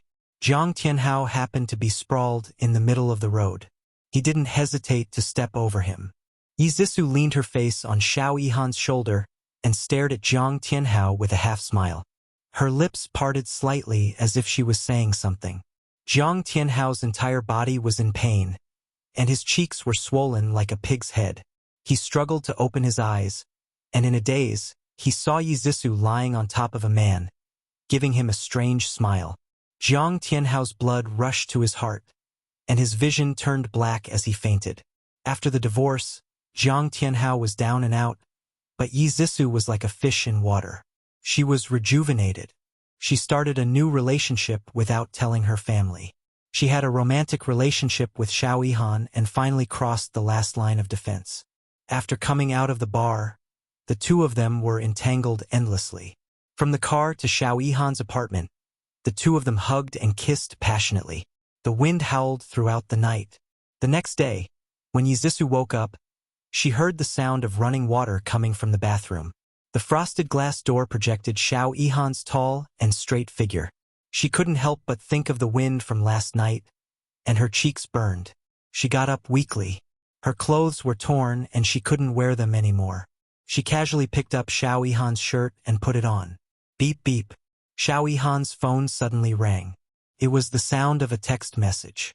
She hesitated whether she should peek, but in the end, curiosity won out. She quietly picked up the phone. The sender was Sister Chun. She knew that Xiao Yihan used to call her mother Sister Chun. Why would her mother send Yihan a text message? The more she thought about it, the more curious she became. Just as she was about to open the phone to take a look, she suddenly heard the door open. She quickly put the phone back and turned around with a smile. Good morning. Good morning, baby. Xiao Yihan didn't see her little action. His handsome face bloomed with a bright smile. He walked to her side and leaned over to give her a hot morning kiss. After a while, he let go of her and smiled gently. Baby, go wash up first. I'll make breakfast for you. She blushed and nodded. After she finished washing up, Xiao Yihan was still busy in the kitchen. Even though he was wearing an apron, it didn't affect his handsomeness at all. Feeling her gaze, he turned his head and smiled gently. Don't stand here. It's too smoky. Watch TV or play on the computer for a while. Breakfast will be ready soon. Yi Zisu's heart softened. He was the first man to cook for her. She thought that she had really fallen in love with him. The silver phone was placed on the coffee table. It was obvious that the owner had moved it. Yi Zisu picked up the phone and opened it to take a look. The text message from Sister Chun had disappeared. She flipped through her inbox. There was not a single message from Sister Chun. They were all text messages with her. She then checked the call records. There was also no message from Sister Chun. What was going on? Could it be that he and her mother were hiding something from her? Otherwise, why would he delete the text messages with her mother? Yi Zisu frowned. She began to feel suspicious. Beep beep. The phone rang again. This time, Yi Zisu didn't hesitate. She immediately opened the message from Sister Chun. I miss you. Let's meet at the usual place this afternoon. She turned pale with fright. Her fingers trembled and she almost threw the phone to the ground. She held the phone tightly with both hands and muttered to herself, No, I must have misunderstood. Mom and Yihan are good friends. That's right, that's it. Baby, what are you talking to yourself about? Xiao Yihan walked out of the kitchen with a plate in each hand. He had a warm smile on his handsome face. Yi Zisu was shocked. She gripped the phone tightly to hide her panic. She smiled stiffly and said, No, nothing. It's done. Do you need my help? No, it's time to eat. Oh, okay. Yi Zisu hid the phone behind her back. When she walked to the sofa, she secretly threw his phone on the sofa when he wasn't paying attention. Yi Zisu ate the meal blandly. On one hand, she couldn't help but wonder about the relationship between Xiao Yihan and Chen Tingfang. On the other hand, she was worried that Xiao Yihan would find out that she had secretly read his text messages. She was really conflicted and frustrated. Xiao Yihan was oblivious to it. He treated her gently and considerately as usual. He wiped the milk from the corner of her mouth with his finger and chuckled. Baby, you're so cute.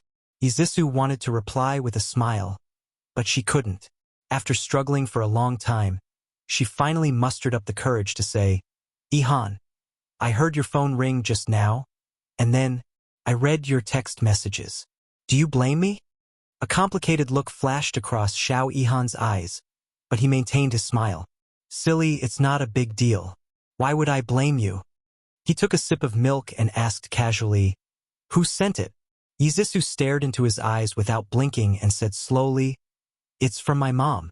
She said she wants to meet you at the usual place. Xiao Yihan's eyes flickered, and his smile was a little unnatural. So it's Sister Chun. Some time ago, she said she wanted to start a small business and asked me to give her some advice. She probably asked me out to talk about this. Yi Zisu's fingers clasped the table tightly. Her throat was dry. She was very good at reading people's expressions. She was sure that Yihan was hiding something from her. She slowly took a breath and smiled.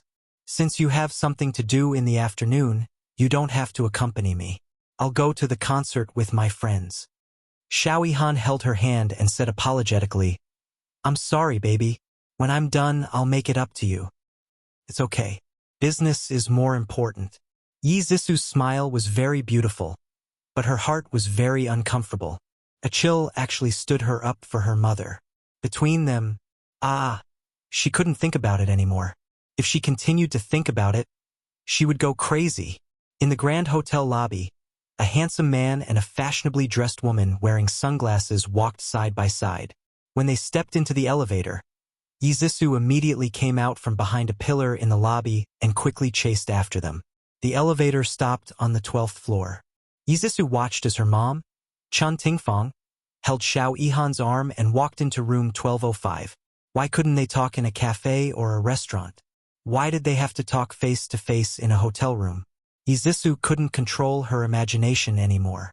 She gritted her teeth and went downstairs to book the room next to theirs. Like a gecko, she stuck her whole body to the wall and tried to eavesdrop on what was going on in the room next door. However, the soundproofing of the hotel room was quite good, so she couldn't hear anything. She stomped her feet in frustration and picked up her phone to call the front desk. A few minutes later, the sound of knocking echoed in the empty corridor. Then, a sweet female voice said, Hello, I'm the hotel's waitress. The waitress waited at the door for about half a minute before the person in the room opened the door. A handsome and tall figure stood in front of her. His upper body was bare, and there was a towel wrapped around his waist. His firm chest muscles were well-defined, and there was no excess fat. His figure was simply amazing. The waitress's cheeks flushed red. She looked down in panic and said softly, Sir, the champagne and steak you ordered are here. Xiao Yihan glanced at the food cart behind her and frowned unhappily. I think you're mistaken. I didn't order these things. The waitress looked up in shock. You didn't order them? Xiao Yihan frowned even more. No, I am sorry to disturb you. The waitress hurriedly bowed apologetically. When she looked up again, the man in front of her had already retreated into the room and slammed the door shut. She let out a long sigh and muttered to herself, How could this be? It's clearly room 1205. After the waitress pushed the food cart away, Yi Zisu walked out from behind the huge vase. She clenched her fists and bit her lip so hard that it almost broke. She saw clearly that Xiao Yihan had come out with only a towel wrapped around him. Did he need to take a shower to talk business? There must be something going on between him and Chun Tingfang. She slammed the door shut and roared angrily in the empty room. She punched the pillow with both fists and gritted her teeth as she roared, Why? Why are you stealing my man when you're my mother? I hate you. Chun Tingfang, I hate you to death. Chun Tingfang was an old woman. Xiao Yihan couldn't possibly like her. She must have seduced him and forced him. Despicable. This was too despicable. Yi Zisu flew into a rage. She grabbed the vase on the coffee table with both hands and slammed it against the wall. Bang! The broken pieces scattered all over the floor. She was still angry, so she picked up the ashtray and threw it against the wall as if she was hitting someone's head. Then she stared at the scratched wall and laughed hysterically. Her beautiful eyes were filled with a frightening viciousness and resentment. She whispered word by word, Even if you're my mother, don't even think about stealing my man. Clang. A faint sound came from next door. Chun Tingfang was pressed under Xiao Yihan's body. She suddenly felt uneasy and avoided his intense kiss. She frowned and said, Yihan, I think I heard something. Xiao Yihan bit her neck and said in a muffled voice, Don't worry about it. Focus. As he teased her skillfully, she threw her worries to the back of her mind. She wrapped her arms tightly around his neck and pressed him closer to her. She indulged herself and sank into a sea of desire with him. The door to the next room finally opened. Seeing Chan Tingfang nestled in Xiao Yihan's arms like a little bird, Yi Zisu's hatred for Chan Tingfang deepened as she watched their backs disappear at the end of the corridor. Awesome novel, Xinwu 799.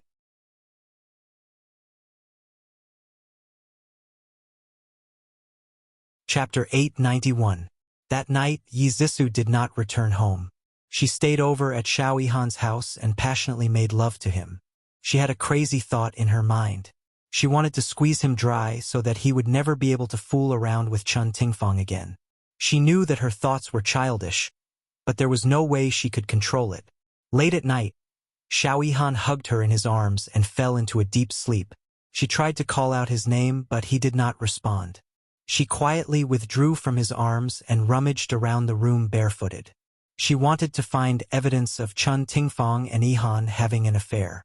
She wanted to threaten Chun Tingfang so that she would not be allowed to interact with Yihan again. After searching for more than half an hour, she did not find anything.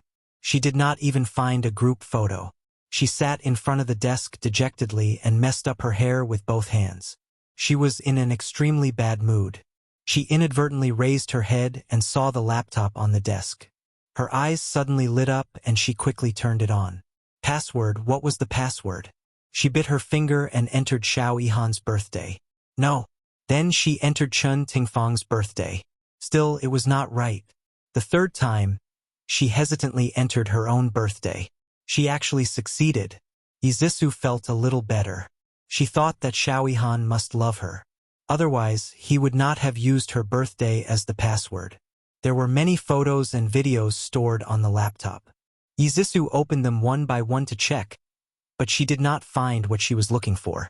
Just as she was about to give up, she suddenly saw a new folder without a name. She opened it with trembling fingers. The folder was filled with erotic photos and an unsightly video. Yizisu felt as if she had fallen into an ice cellar. Her face was as white as a sheet because the male and female leads in those photos and videos were Xiao Yihan and Chun Tingfang. Those pictures were very graphic. In addition to all kinds of poses, there were also cosplay scenes. The most disgusting one was the one where Chun Tingfang wore a queen's outfit and stepped on Xiao Yihan. Yizisu couldn't believe what she was seeing. She couldn't wait to smash the computer and destroy the evidence. She wrapped her arms around her shoulders and felt extremely cold. The mother and daughter actually fell in love with the same man and even had sex with the same man. How ironic. You saw everything. A low and hoarse voice came from behind. Yizisu turned around stiffly. Xiao Yihan was standing in front of her with his upper body bare. His dark eyes were as deep as the sea, and his handsome face was expressionless. He was like a stone statue, lifeless. His tone was stiff and mechanical. Very good, you finally realized. You definitely can't accept it. Let's break up. Why? Yizisu was like a cat whose tail had been stepped on. She suddenly jumped up from the chair and shouted in a sharp voice, "Why are you with her? You know very well that she's my mother." "I'm sorry." He looked down and stared at his feet coldly as if none of this had anything to do with him. "I don't need you to be sorry. I need an explanation." Yizisu threw herself into his arms and grabbed his arm emotionally. She screamed hysterically, "Explain! Hurry up and explain to me."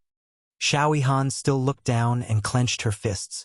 Her lips curled into a bitter smile as she said, "There's nothing to explain. I'm dirty. I'm not good enough for you. Let's break up." Slap. The crisp sound shocked the two of them. Yizisu's right hand was frozen in mid-air. She stared blankly at the palm print on his face. Tears rolled down her cheeks and she suddenly covered her face. She cried heartbreakingly, "How could you do this to me? I love you so much. Why did you lie to me? Have you never loved me? You're a liar, a liar." Xiao Yihan's body trembled. He finally looked up slowly and stared at Yizisu. At that moment, Yizisu finally saw his eyes clearly. His dark eyes were filled with pain. He didn't say a word and just looked at her sadly. It made her heart ache. In the silent night, only her sorrowful cries could be heard. After some time, he spoke again. His voice was hoarse like sandpaper. It's not what?" She stared at him with tears in her eyes. Her heart was filled with anticipation. He took a few steps forward with difficulty and hugged her tightly. He said painfully, "It's not that I've never loved you. I like you. I like you a lot." He said the last few words very softly, but Yizisu heard them clearly. She couldn't help but bawl and hit his chest. Liar, liar. Since you like me, why did you sleep with her? I'm sorry. Her head was pressed against his chest. She couldn't see his expression, but from his deep voice, she could hear his sadness. Since he was sad, why did he do such a thing? Her tears fell like rain. Why? Tell me why. Why did you save me from the darkness and then push me into the abyss with your own hands? No, I can't say. Xiaoyihan cupped her face and kissed her gently. His dark eyes were filled with love and pain. Just pretend that nothing happened between us. Forget about me. After saying that, he let go of her resolutely and turned around. He didn't look at her again. His voice was cold and indifferent. I'm going to sleep in the guest room. You can leave early tomorrow morning. Don't come looking for me again. Xiaoyihan, I won't allow you to leave. If you don't make things clear today, I'll... Yizisu shouted anxiously at his back. Suddenly, she saw a small craft knife in the pen holder on the desk. She quickly took it out and pressed it against her chest. She said anxiously, If you don't make things clear, I'll die in front of you. Xiaoyihan turned around abruptly and saw that she was holding a small knife in her hand. His expression changed drastically and his eyes flashed with panic. He quickly reached out to stop her. Zisu, put the knife down. Don't do anything stupid. No, I won't put it down. If you don't make things clear, I'll die in front of you. Anyway, you don't want me anymore. What's the point of me living? Her eyes were hazy with tears. His face was pale and he shook his head sadly. Why do you have to force me? Because I love you. Yizisu tightened her grip on the knife. The tip of the knife pierced her skin and dark red beads of blood flowed out. It was especially glaring on her snow-white skin. She endured the pain and said, If you don't tell me, I'll really stab myself in the heart. Stop. Don't continue. Xiaoyihan suddenly roared.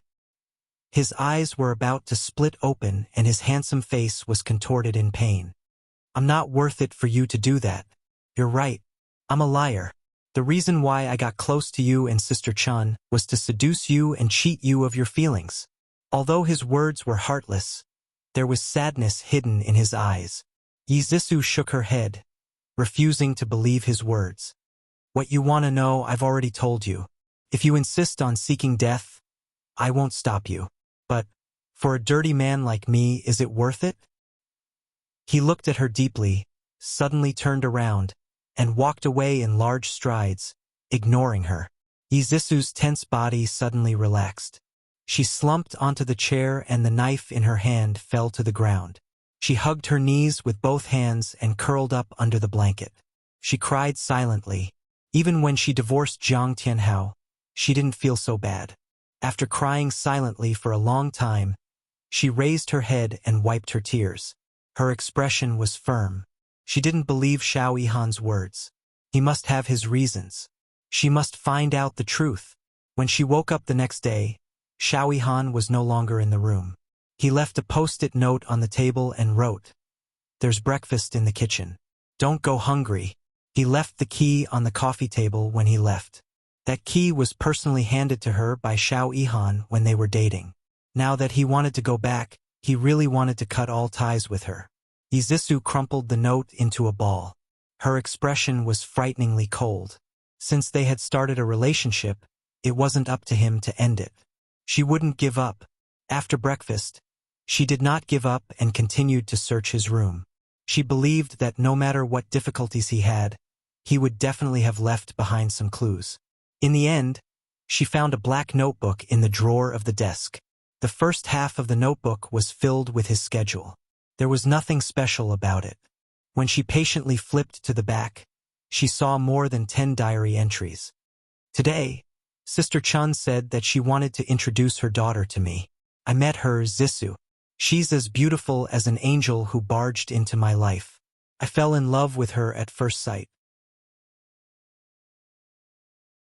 I'm in a bad mood today because I heard that Zisu has a boyfriend and she loves him very much. Why did God let me meet the girl of my life, but let her fall in love with another man? I asked Sister Chun to go hiking. As expected, Sister Chun brought Zissou along. I was very happy, but I didn't dare to show it. I could only silently watch her from behind. Since she only treats me as an older brother, then I'll be her older brother. But why does my heart feel so bad? Yi Zissou flipped through several diary entries. They were all related to her. Only then did she realize that Xiao Yihan had fallen in love with her a long time ago. He had always been silently watching her from behind. Even that time when she met him in the underground parking lot of Jiangtian House Company, he had done it on purpose. He comforted her when she was sad. He wiped away her tears when she cried. When she took revenge on Jiang Tianhao, he reached out to help her. When everyone scolded her for being shameless, he stood bravely by her side. He had done so much for her, but he had always kept it from her. She sniffled and her tears fell uncontrollably. Her tears turned the ink black. She quickly wiped the tears on the paper and continued reading. Couldn't fall asleep. My mind was filled with her. I wondered what she was doing now. I didn't dare to call her because she was already married to another man. Felt terrible and drank 2 glasses of wine. Sister Chun suddenly called. She said that she was drunk and was at a bar. She asked me to pick her up. When I arrived, Sister Chun was surrounded by a few men. I helped her out and wanted to send her home. She didn't want to go back. She said that she didn't want others to see her. I took her to my apartment. She was drunk and wanted to drink with me. I was also very bored, so I drank a few glasses with her. I didn't expect that after I got drunk, I would mistake her for Zissou. After I sobered up, I saw Sister Chun lying in my arms. I almost broke down. I didn't know what to do. Sister Chun said that we should treat it as if nothing had happened. Everything would go back to how it was before. I agreed, but I knew that we could never go back to how it was before. I was dirty. I didn't deserve the pure Zissou. Attention, Hongcha 866.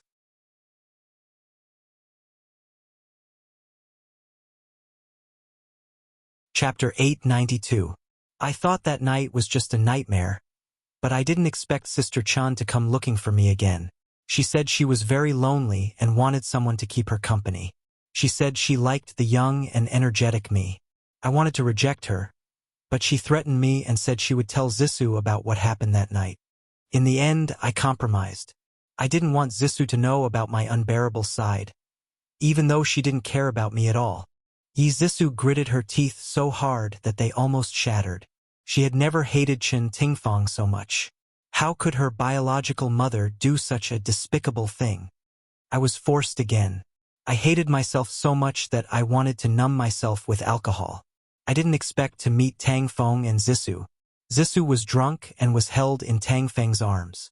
I was jealous and snatched her away from him. She lay in my arms and cried. She cried that Jiang Tianhao cheated on her and betrayed her. She was the treasure in my heart, but she was ruined by another man. My heart was about to break. I was very conflicted. On one hand, I wanted to protect her and give her happiness. On the other hand, I felt that I was dirty and unworthy of her. I was conflicted and in pain. Until one day, I found out that Jiang Tianhao was using domestic violence against her. That was when I made up my mind to snatch her away. Since other men couldn't give her happiness, then I would give her happiness myself. I asked her to go to a concert. I was already prepared to propose to her, but Sister Chun contacted me again. I was afraid that she would tell Zissou about us, so I had no choice but to go. I had no choice but to lie to Zissou.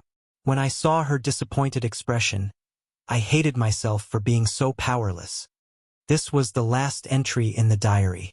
Yi Zissou had already burst into tears when she read this. She clutched the notebook tightly in one hand and slammed her fist on the desk with the other. Each hit was heavier than the last. She didn't stop until the back of her hand was red and swollen. She tried to vent her emotions in this way, but it was useless. She was so miserable that she felt like dying.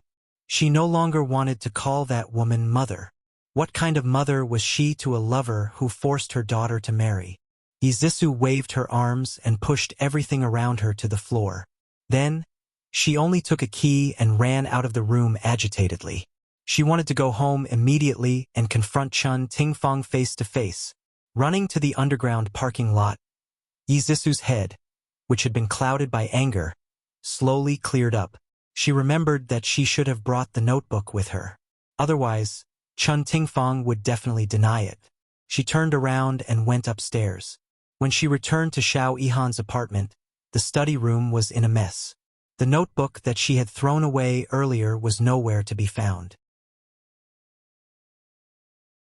Yi Zisu couldn't find the notebook, so she copied the photos of the boat from Xiao Yihan's computer. At the G residence, Chun Tingfang was wearing sunglasses and lying on a hanging bed in the garden, comfortably sunbathing.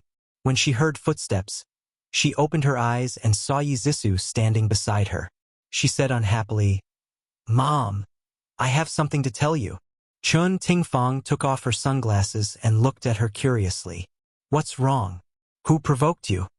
Yi Zisu gritted her teeth and tried hard to control her emotions. She forced a smile. "Let's go back to the room and talk." The room was very quiet. The mother and daughter sat facing each other, and neither of them spoke first. After a while, Chun Tingfang's patience ran out. She frowned and said, "Zisu, what's wrong with you today? If you have something to say it quickly." Yi Zisu lowered her eyes and stared at the teacup in her hand to hide the deep anger in her eyes. She said softly, "Mom, I want to be with Xiao Yihan. What do you think?" "Xiao Yihan?" Chun Tingfang's voice suddenly rose, and she almost jumped up from the sofa. She immediately realized that she had overreacted, so she lowered her voice and said gently, "Zisu, I thought you didn't like Xiao Yihan. Why did you suddenly mention him?" Yi Zisu pursed her lips. "I think he's quite good. He's handsome, capable, and has a good personality. He doesn't mind that I was divorced before, and—" She paused and suddenly looked up. Her dark eyes stared straight at Chun Tingfang and she smiled. "And I like him." Chun Tingfang was shocked. The mother and daughter actually fell in love with the same man. Oh my God. Just thinking about it made her feel ridiculous. Her nails dug deep into her palms. She forced herself to calm down and said slowly, "Zisu, are you serious? You've fallen in love with Xiao Yihan?" Yi Zisu's smile became brighter. She nodded and said sweetly, "Yes, Mom. Han likes me too. We're even planning to get married." "No, that's impossible. I mean, even if you two like each other, you should ask for the opinion of your family." Chun Tingfang's expression was extremely ugly. Her heart was in a mess. How could this be? Could it be that Yihan really fell in love with Zisu? This thought was about to drive her crazy. She stood up and held her forehead with one hand. She said frantically, "I'm not feeling well. I'll go back to my room first. Let's talk about you and Xiao Yihan in 2 days." She walked to the door in a flustered and helpless manner. Yi Zisu looked at her back and sneered. She said softly, "Mom, Yihan and I are truly in love. You'll definitely give us your blessings, right?" Chun Tingfang's body stiffened and she stopped in her tracks. Her throat was dry and uncomfortable. She wanted to say yes, but her heart felt like it was being cut into pieces. She couldn't say it, so she ran out of the door in a flustered manner. "Humph, you're trying to steal your own daughter's man. You're really shameless." Yi Zisu clenched her fist and held a USB drive in her palm. If Chun Tingfang wanted to fight to the end, she would no longer care about their mother-daughter relationship and fight to the death. In short, Xiao Yihan was hers. He was definitely hers. Chun Tingfang called Xiao Yihan's phone again and again, but all she got was, "The number you have dialed is switched off." She anxiously and angrily threw her phone on the floor. She paced around the room in frustration. What should she do? If Zisu and Yihan were truly in love, should she give them her blessings? However, when she thought about how she could no longer have anything to do with Yihan, she felt so miserable that she wanted to cry. Yihan, where are you? Why aren't you picking up the phone?" Chun Tingfang had completely lost the rationality that a woman her age should have. She held a lady's cigarette between her fingers. As she smoked, she grabbed her hair in frustration. She looked like she had aged a few years in an instant. Before she knew it, the sky had turned dark. It was not until the servant knocked on the door and invited her downstairs for dinner that she snapped out of her daze. She said tiredly, "I'm not feeling well. I won't be going downstairs." She sighed deeply and opened the window to ventilate the room. She wanted to get rid of the smell of smoke as soon as possible. She said that she was not feeling well and that Ji Bowen would definitely come upstairs to see her later. Sure enough, as soon as she laid down in bed, Ji Bowen opened the door and came in. "I heard that you're not feeling well. Do you want me to call the doctor?" She coughed weakly. "It's okay. I just have a slight cold. I'll be fine after a nap. Bowen, you can sleep in the guest room tonight. I'm worried that you'll be infected." Ji Bowen said, "Okay. I'll get the servants to make you a bowl of porridge." "Okay. Sorry to trouble you. Hurry down and eat. Don't let the children wait too long." "Okay. Rest well." After the soft sound of the door closing, the room returned to a dead silence. Chun Tingfang's eyes welled up, and tears rolled down her cheeks.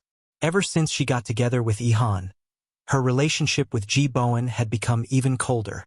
Even if the two of them were lying on the same bed, they had never done anything like husband and wife. The phrase bedfellows was used to describe the two of them. She quickly wiped away her tears and picked up her phone. Unwilling to give up, she dialed Xiao Ihan's number again. She did not expect that the call would go through this time. The moment she heard Xiao Ihan's voice, her tears almost fell again. Her voice was thick and nasal as she asked anxiously, "Ihan, where are you? I want to see you." "Tingfang, I told my parents about us. I thought that they would support us, but I didn't expect them to send bodyguards to tie me up." His magnetic voice was filled with loneliness as he said, "Tingfang, I told my parents about us. I thought that they would support us, but I didn't expect them to send bodyguards to tie me up." Chun Tingfang was so anxious that she stomped her feet. "What? Why are you so silly? Your parents definitely won't agree to our relationship. How are you now? Are you okay? Are you hurt?" "I'm fine. The bodyguards stole my phone. I stole it while they were asleep. Tingfang, they're gonna bring me back to America tomorrow. However, I won't let them succeed. I'll definitely escape. Wait for my news. Ihan, you must be careful. Between you and Zissou." Beep beep. The call was suddenly cut off. Chun Tingfang called again, but the phone was turned off. She was in a terrible mood. The bodyguards must have woken up and realized that Xiao Ihan was on the phone, so they took his phone away again. She was so annoyed that she stomped her feet. She was so anxious, but there was nothing she could do to help Xiao Ihan. Chun Tingfang suffered for the whole night, waiting for Xiao Ihan's news. However, after that phone call, the two of them did not contact each other again. The next morning, she went downstairs for breakfast with 2 dark circles under her eyes. Ji Yuqi and Ji Yunhan had already finished eating and went to school. Ji Bowen had also gone to the office. Only Yi Zissou was left at the dining table. Yi Zissou looked up at her. "Good morning, Mom." "Good morning." Chun Tingfang felt guilty and did not dare to look into her eyes. She pulled out a chair and sat down. Yi Zissou took a sip of milk and laughed softly. "Mom, did you not rest well last night? Is there something on your mind?" "No, I'm just a little uncomfortable." "Is that so? I thought you were still thinking about me and brother Ihan." Yi Zissou spread jam on the bread as she said, "Oh, by the way, I mentioned Ihan and I to Uncle Ji last night. Uncle Ji said that as long as Ihan's character is good and trustworthy, he won't interfere with us. I just realized that Uncle Ji is actually a very good person." With that, she nodded affirmatively and asked with a smile, "Mom, what do you think?" Chun Tingfang smiled stiffly. "Yes, you're right." Yi Zissou's smile faded and she said calmly, "Mom, I hope you won't interfere with us. If you insist on interfering, I might do something bad." Chun Tingfang's expression changed and she stared at her in disbelief. "What do you mean by that?" Attention, Hongcha 866.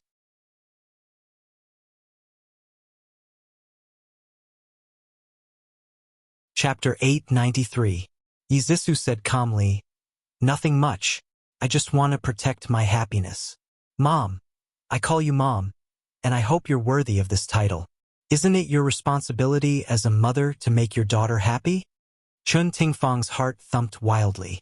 She seemed to understand something from her daughter's indifferent expression. Her throat tightened and her voice was dry. Zissou, are you misunderstanding something? Zissou looked at her coldly. You know very well whether it's a misunderstanding or not. You really disgust me. She deliberately emphasized the word, disgust, like she was grinding it between her teeth. Chun Tingfang felt a chill all over her body. Zissou used her fork to stab the strawberry jam spread on the bread. The red strawberry jam looked like fresh blood gushing out of her body. She glanced at Chun Tingfang provocatively from the corner of her eyes and threw the fork on the plate with a clang. She stood up arrogantly. I'm full. Enjoy your meal.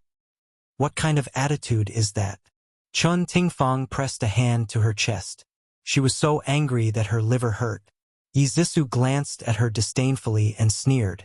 She didn't want to argue with her anymore. On the way to school, Zissou called Xiao Yihan. The phone rang for a long time, but no one picked up. She didn't give up and called again and again. Finally, Xiao Yihan's deep and hoarse voice came from the other end of the line. We're done. Zissou gripped the steering wheel tightly and gritted her teeth. The things you said are nothing to me. Xiao Yihan, I don't mind. I just want to be with you. Before I say so, who allowed you to say so? The person on the other end of the line was silent for a long time. Finally, he sighed and said in an extremely bleak voice, I'm sorry.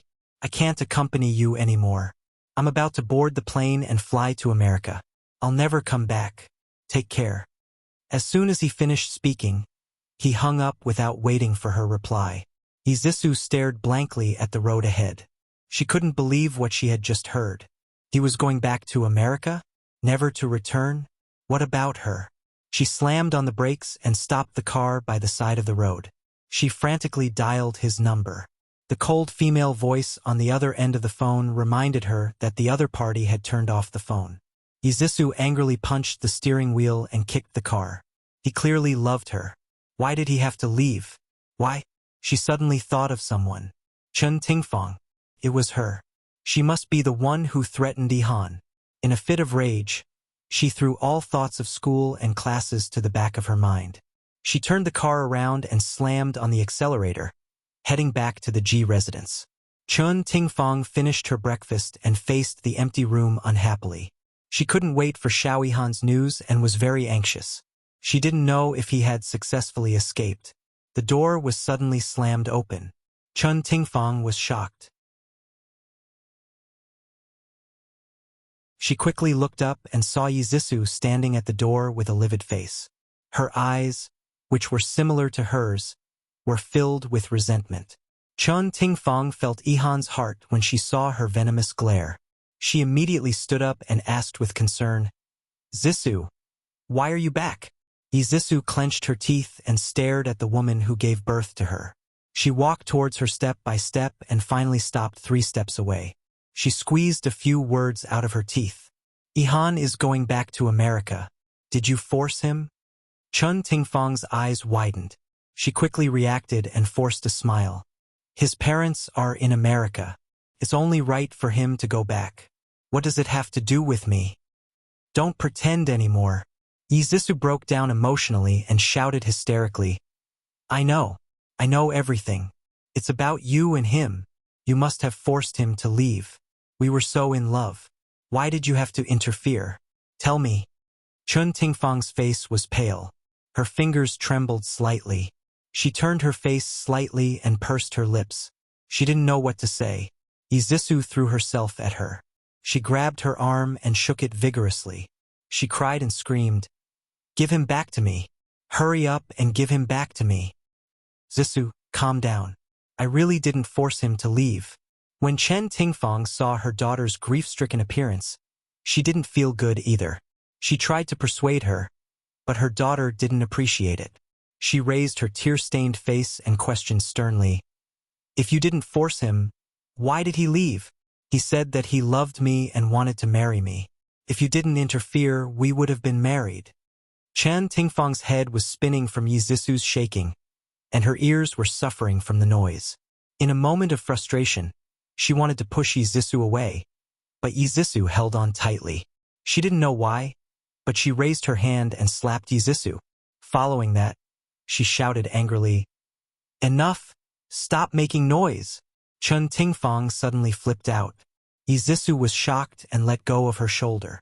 She sighed and said earnestly, "Zisu, do you really think that everything is Mom's fault? If it's not your fault, then is it my fault? He's about to propose to me. I really love him." Yi Zisu's tears flowed down again as she thought of the sad part. "Mom, if you still treat me as your daughter, then call him back. I can't leave him." Chun Tingfang had a headache and her eyes flickered. "How many times do I have to say it before you understand? I really didn't ask him to leave." She found it hard to explain the real reason Xiao Yihan left. Yi Zisu didn't let it go.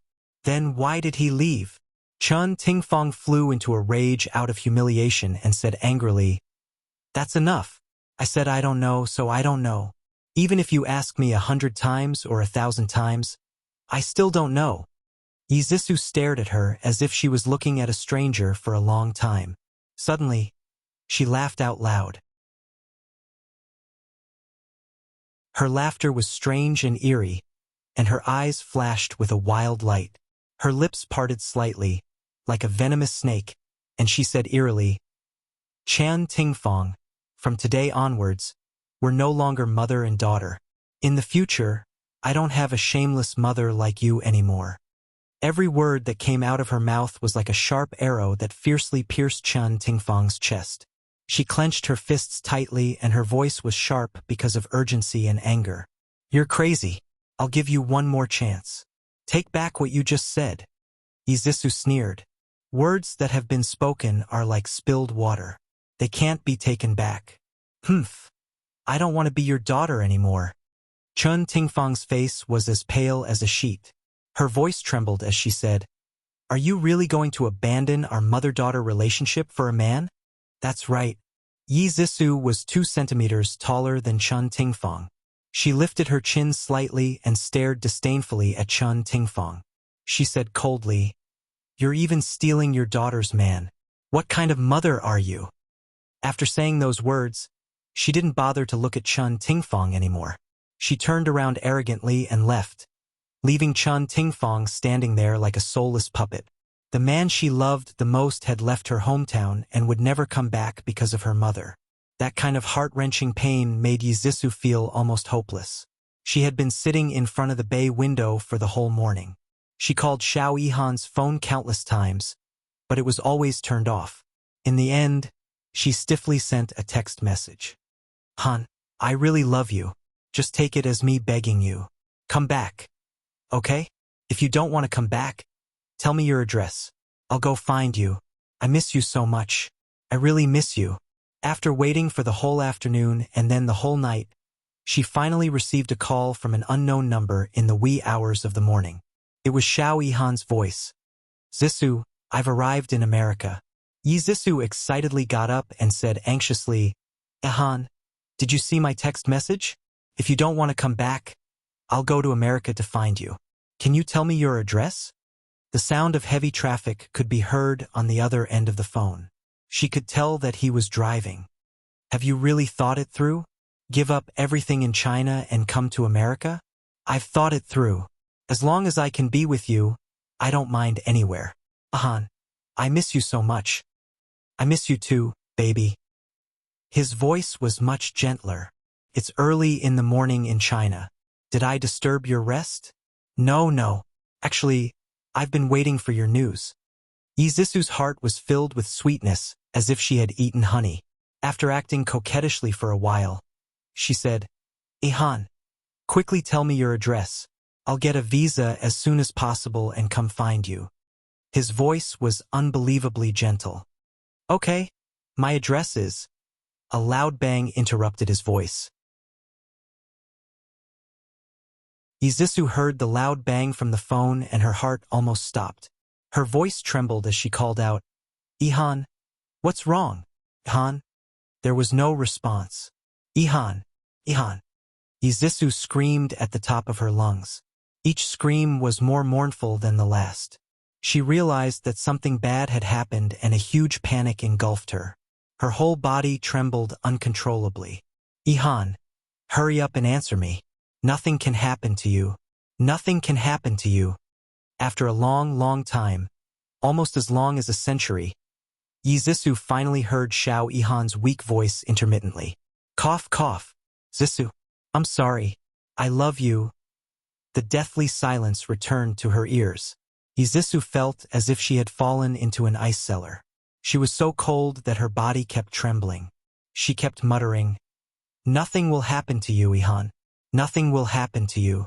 Wait for me to go to America to find you. I'll go to America to find you immediately. The sound of police cars and ambulances could be heard from the phone. A man said in fluent English, Hello, this gentleman has been in a car accident.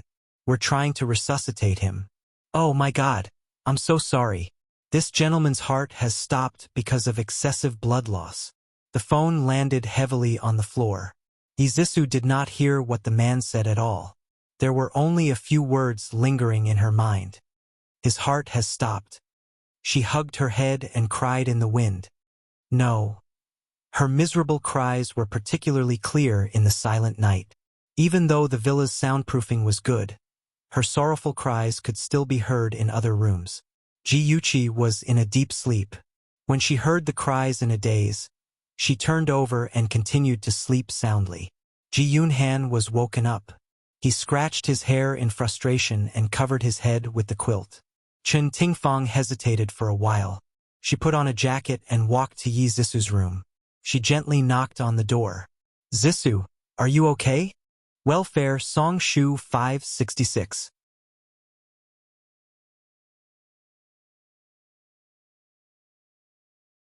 Chapter 894. There was no other response in the room except for waves of miserable cries. Perhaps she still couldn't accept the fact that Xiao Ihan had left. Chun Tingfang sighed sadly and silently turned to leave. At a time like this, Zisu definitely didn't want to see her. Zisu locked herself in her room for an entire day. She didn't eat or drink, and no matter who came to persuade her, she wouldn't open the door. When she came out of her room the next day, everyone, including Jiyuchi, was shocked. She was thinner than before. She was wearing a long white dress, her face was pale, and her long hair hung down to her shoulders. She had a dark and gloomy aura around her as she floated down from upstairs like a female ghost. Everyone who was eating stared at her in a daze. Ji-Yun-Han almost choked on his milk and mumbled, Second sister, what's wrong with you? Ji-Bowen coughed and said, Zisu, you must be hungry. Come and have breakfast.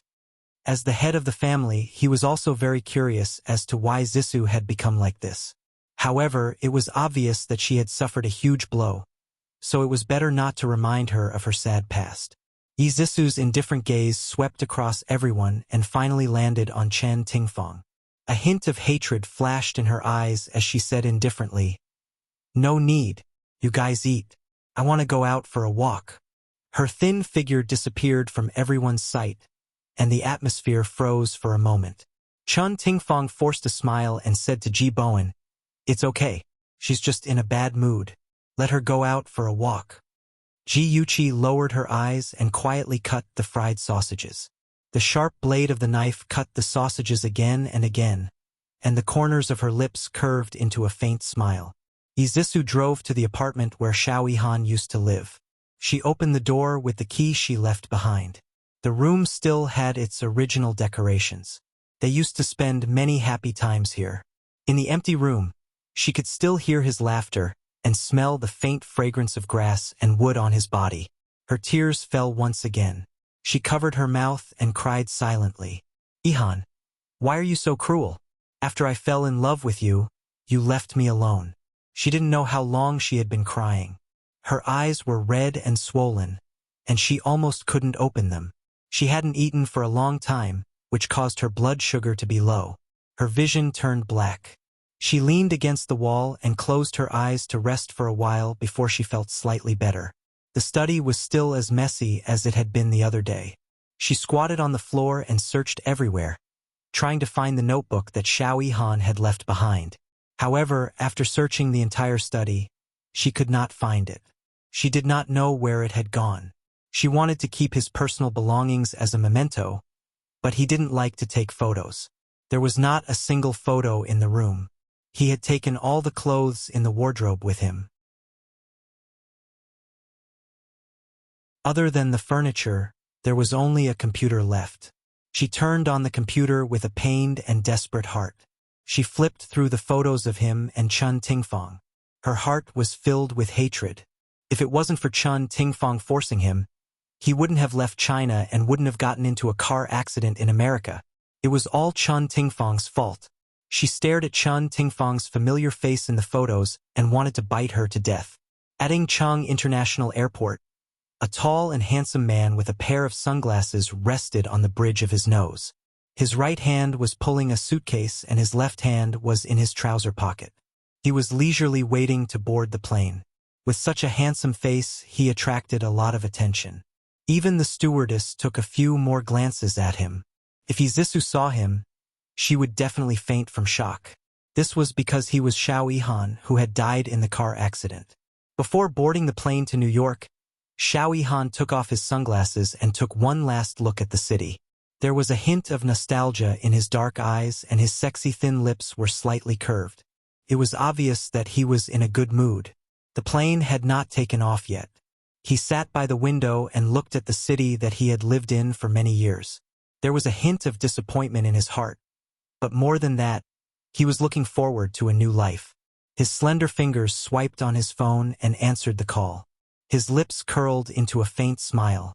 "Miss, the mission is complete. You just have to wait for the results." Jiyuchi was driving and had a Bluetooth earpiece in his ear. He smiled when he heard what Xiao Yihan said. "Sure. I've never doubted your ability. Xiao Yang, the doctor said that An's eyes are recovering well. If you hurry over, you can accompany her to remove the gauze." Xiao Yihan, whose real name was Xiao Yang, smiled wider and said in a warm voice, "I want to be the first person An sees after she recovers her sight." After saying that, he paused and said slowly, "Yuchi, thank you. Thank you for everything you've done for us." Jiyuchi laughed softly. "Don't be too touched. I'm just doing what I should according to our deal." Xiao Yang's eyes sparkled. He knew that she did not need his gratitude, but he would never forget her kindness. When Xiao Yang was in junior high school, Father Xiao drove a car borrowed from a friend and took the whole family out to play. Unexpectedly, he was so tired that he drove and got into a car accident. Father Xiao and Mother Xiao were seriously injured and died. His sister, Xiao An, was only 8 years old when she lost her eyes and could no longer see this colorful world. Since then, Xiao Yang and his sister relied on each other. Their relatives helped them, but as they grew older and their expenses increased, their relatives gradually stopped visiting. Xiao Yang chose to drop out of high school and work 2 jobs every day to support himself and his sister. He was good-looking, so many people harassed him when he was working. Finally, one day, he walked into a nightclub with the idea of saving money for his sister's surgery. He was good-looking, young, and innocent, and quickly won the favor of the female customers. The store also spent a lot of effort to cultivate him into a graceful, elegant, and well-spoken young master, causing the customers to flock to him like a flock of ducks. He was the number 1 in the store, and could even choose his own female customers. He saved a lot of money, but he still couldn't do the surgery for his sister because the success rate of the same surgery in the country was too low, and he couldn't wait for a suitable cornea.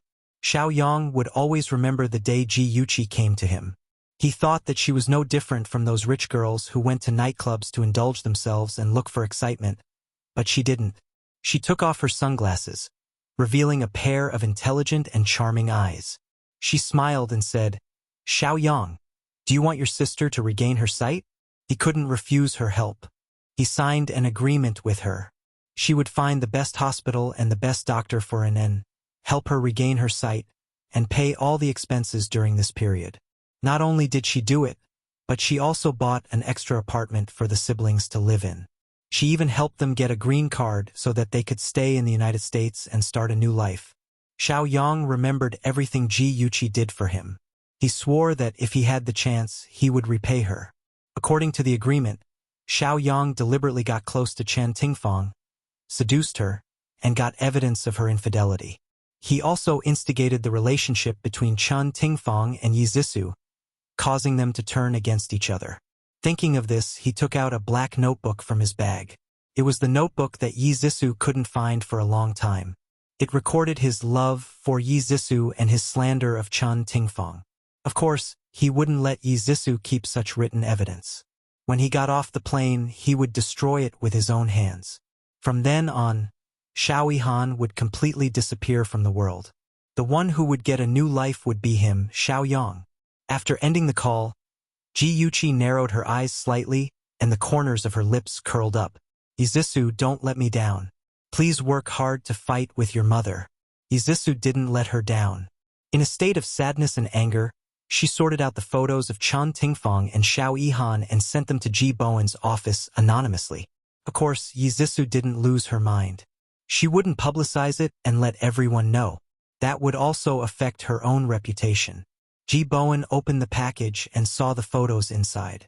He was so angry that his blood pressure rose and he almost fainted. His fingers trembled as he flipped through the photos. Because of the angle of the photos, Chen Tingfang's face was exposed in each photo, so no one would mistake her for someone else. As for the wild man's face, he didn't know if the photographer did it on purpose, but he didn't expose his face at all, so no one could recognize who he was. It was only a dozen or so photos, but it took him a full hour to finish reading them. The veins on his forehead were bulging, and his eyes were burning with anger. His cold and handsome face was covered with dark clouds, which was very frightening. Ji Bowen didn't even care about the meeting in the afternoon. He took the photos and went home angrily. When he found Chen Tingfang, she was entertaining a few rich ladies at home. The four of them gathered together to play mahjong. Chen Tingfang saw his livid face and knew something was wrong. She quickly smiled and said, "Honey, why are you back? I invited a few friends to play at home. This is Mrs. Lin, Mrs. Wang, Mrs. Zhang." Ji Bowen stood at the door like a black-faced deity. He didn't greet the other ladies. Mrs. Lin was the best at reading people's expressions. She quickly smiled and said, "I'm not playing anymore. I'm not playing anymore. I lost terribly today." "Good, I'm tired too. Sister Chen, Mr. Ji will take our leave first." The three madams tactfully said their goodbyes and left. Ji Bowen let out a deep N and didn't say any more pleasantries. Chen Tingfang hurriedly had the servants send the three of them off. The living room quickly returned to silence. Chen Tingfang knew that he didn't like her playing mahjong at home. She smiled awkwardly and said, "Hubby, I'm sorry. They said they wanted to come to our house to play, and I didn't want to refuse. Don't worry, I won't let them come over next time." Ji Bowen ignored her deliberate flattery. His face was so gloomy that water could be wrung out. He glanced at her coldly and said, "Come upstairs with me." Attention, Hongcha 866. You're tuning in to the Dreamy Chapters YouTube channel. We're so grateful for your support, and don't forget to subscribe to join us on this incredible journey through captivating stories. Your generosity through donations truly makes a world of difference, as it's the primary source of revenue that allows me to expand and enhance this channel for you. Thank you from the bottom of my heart for being a part of this adventure.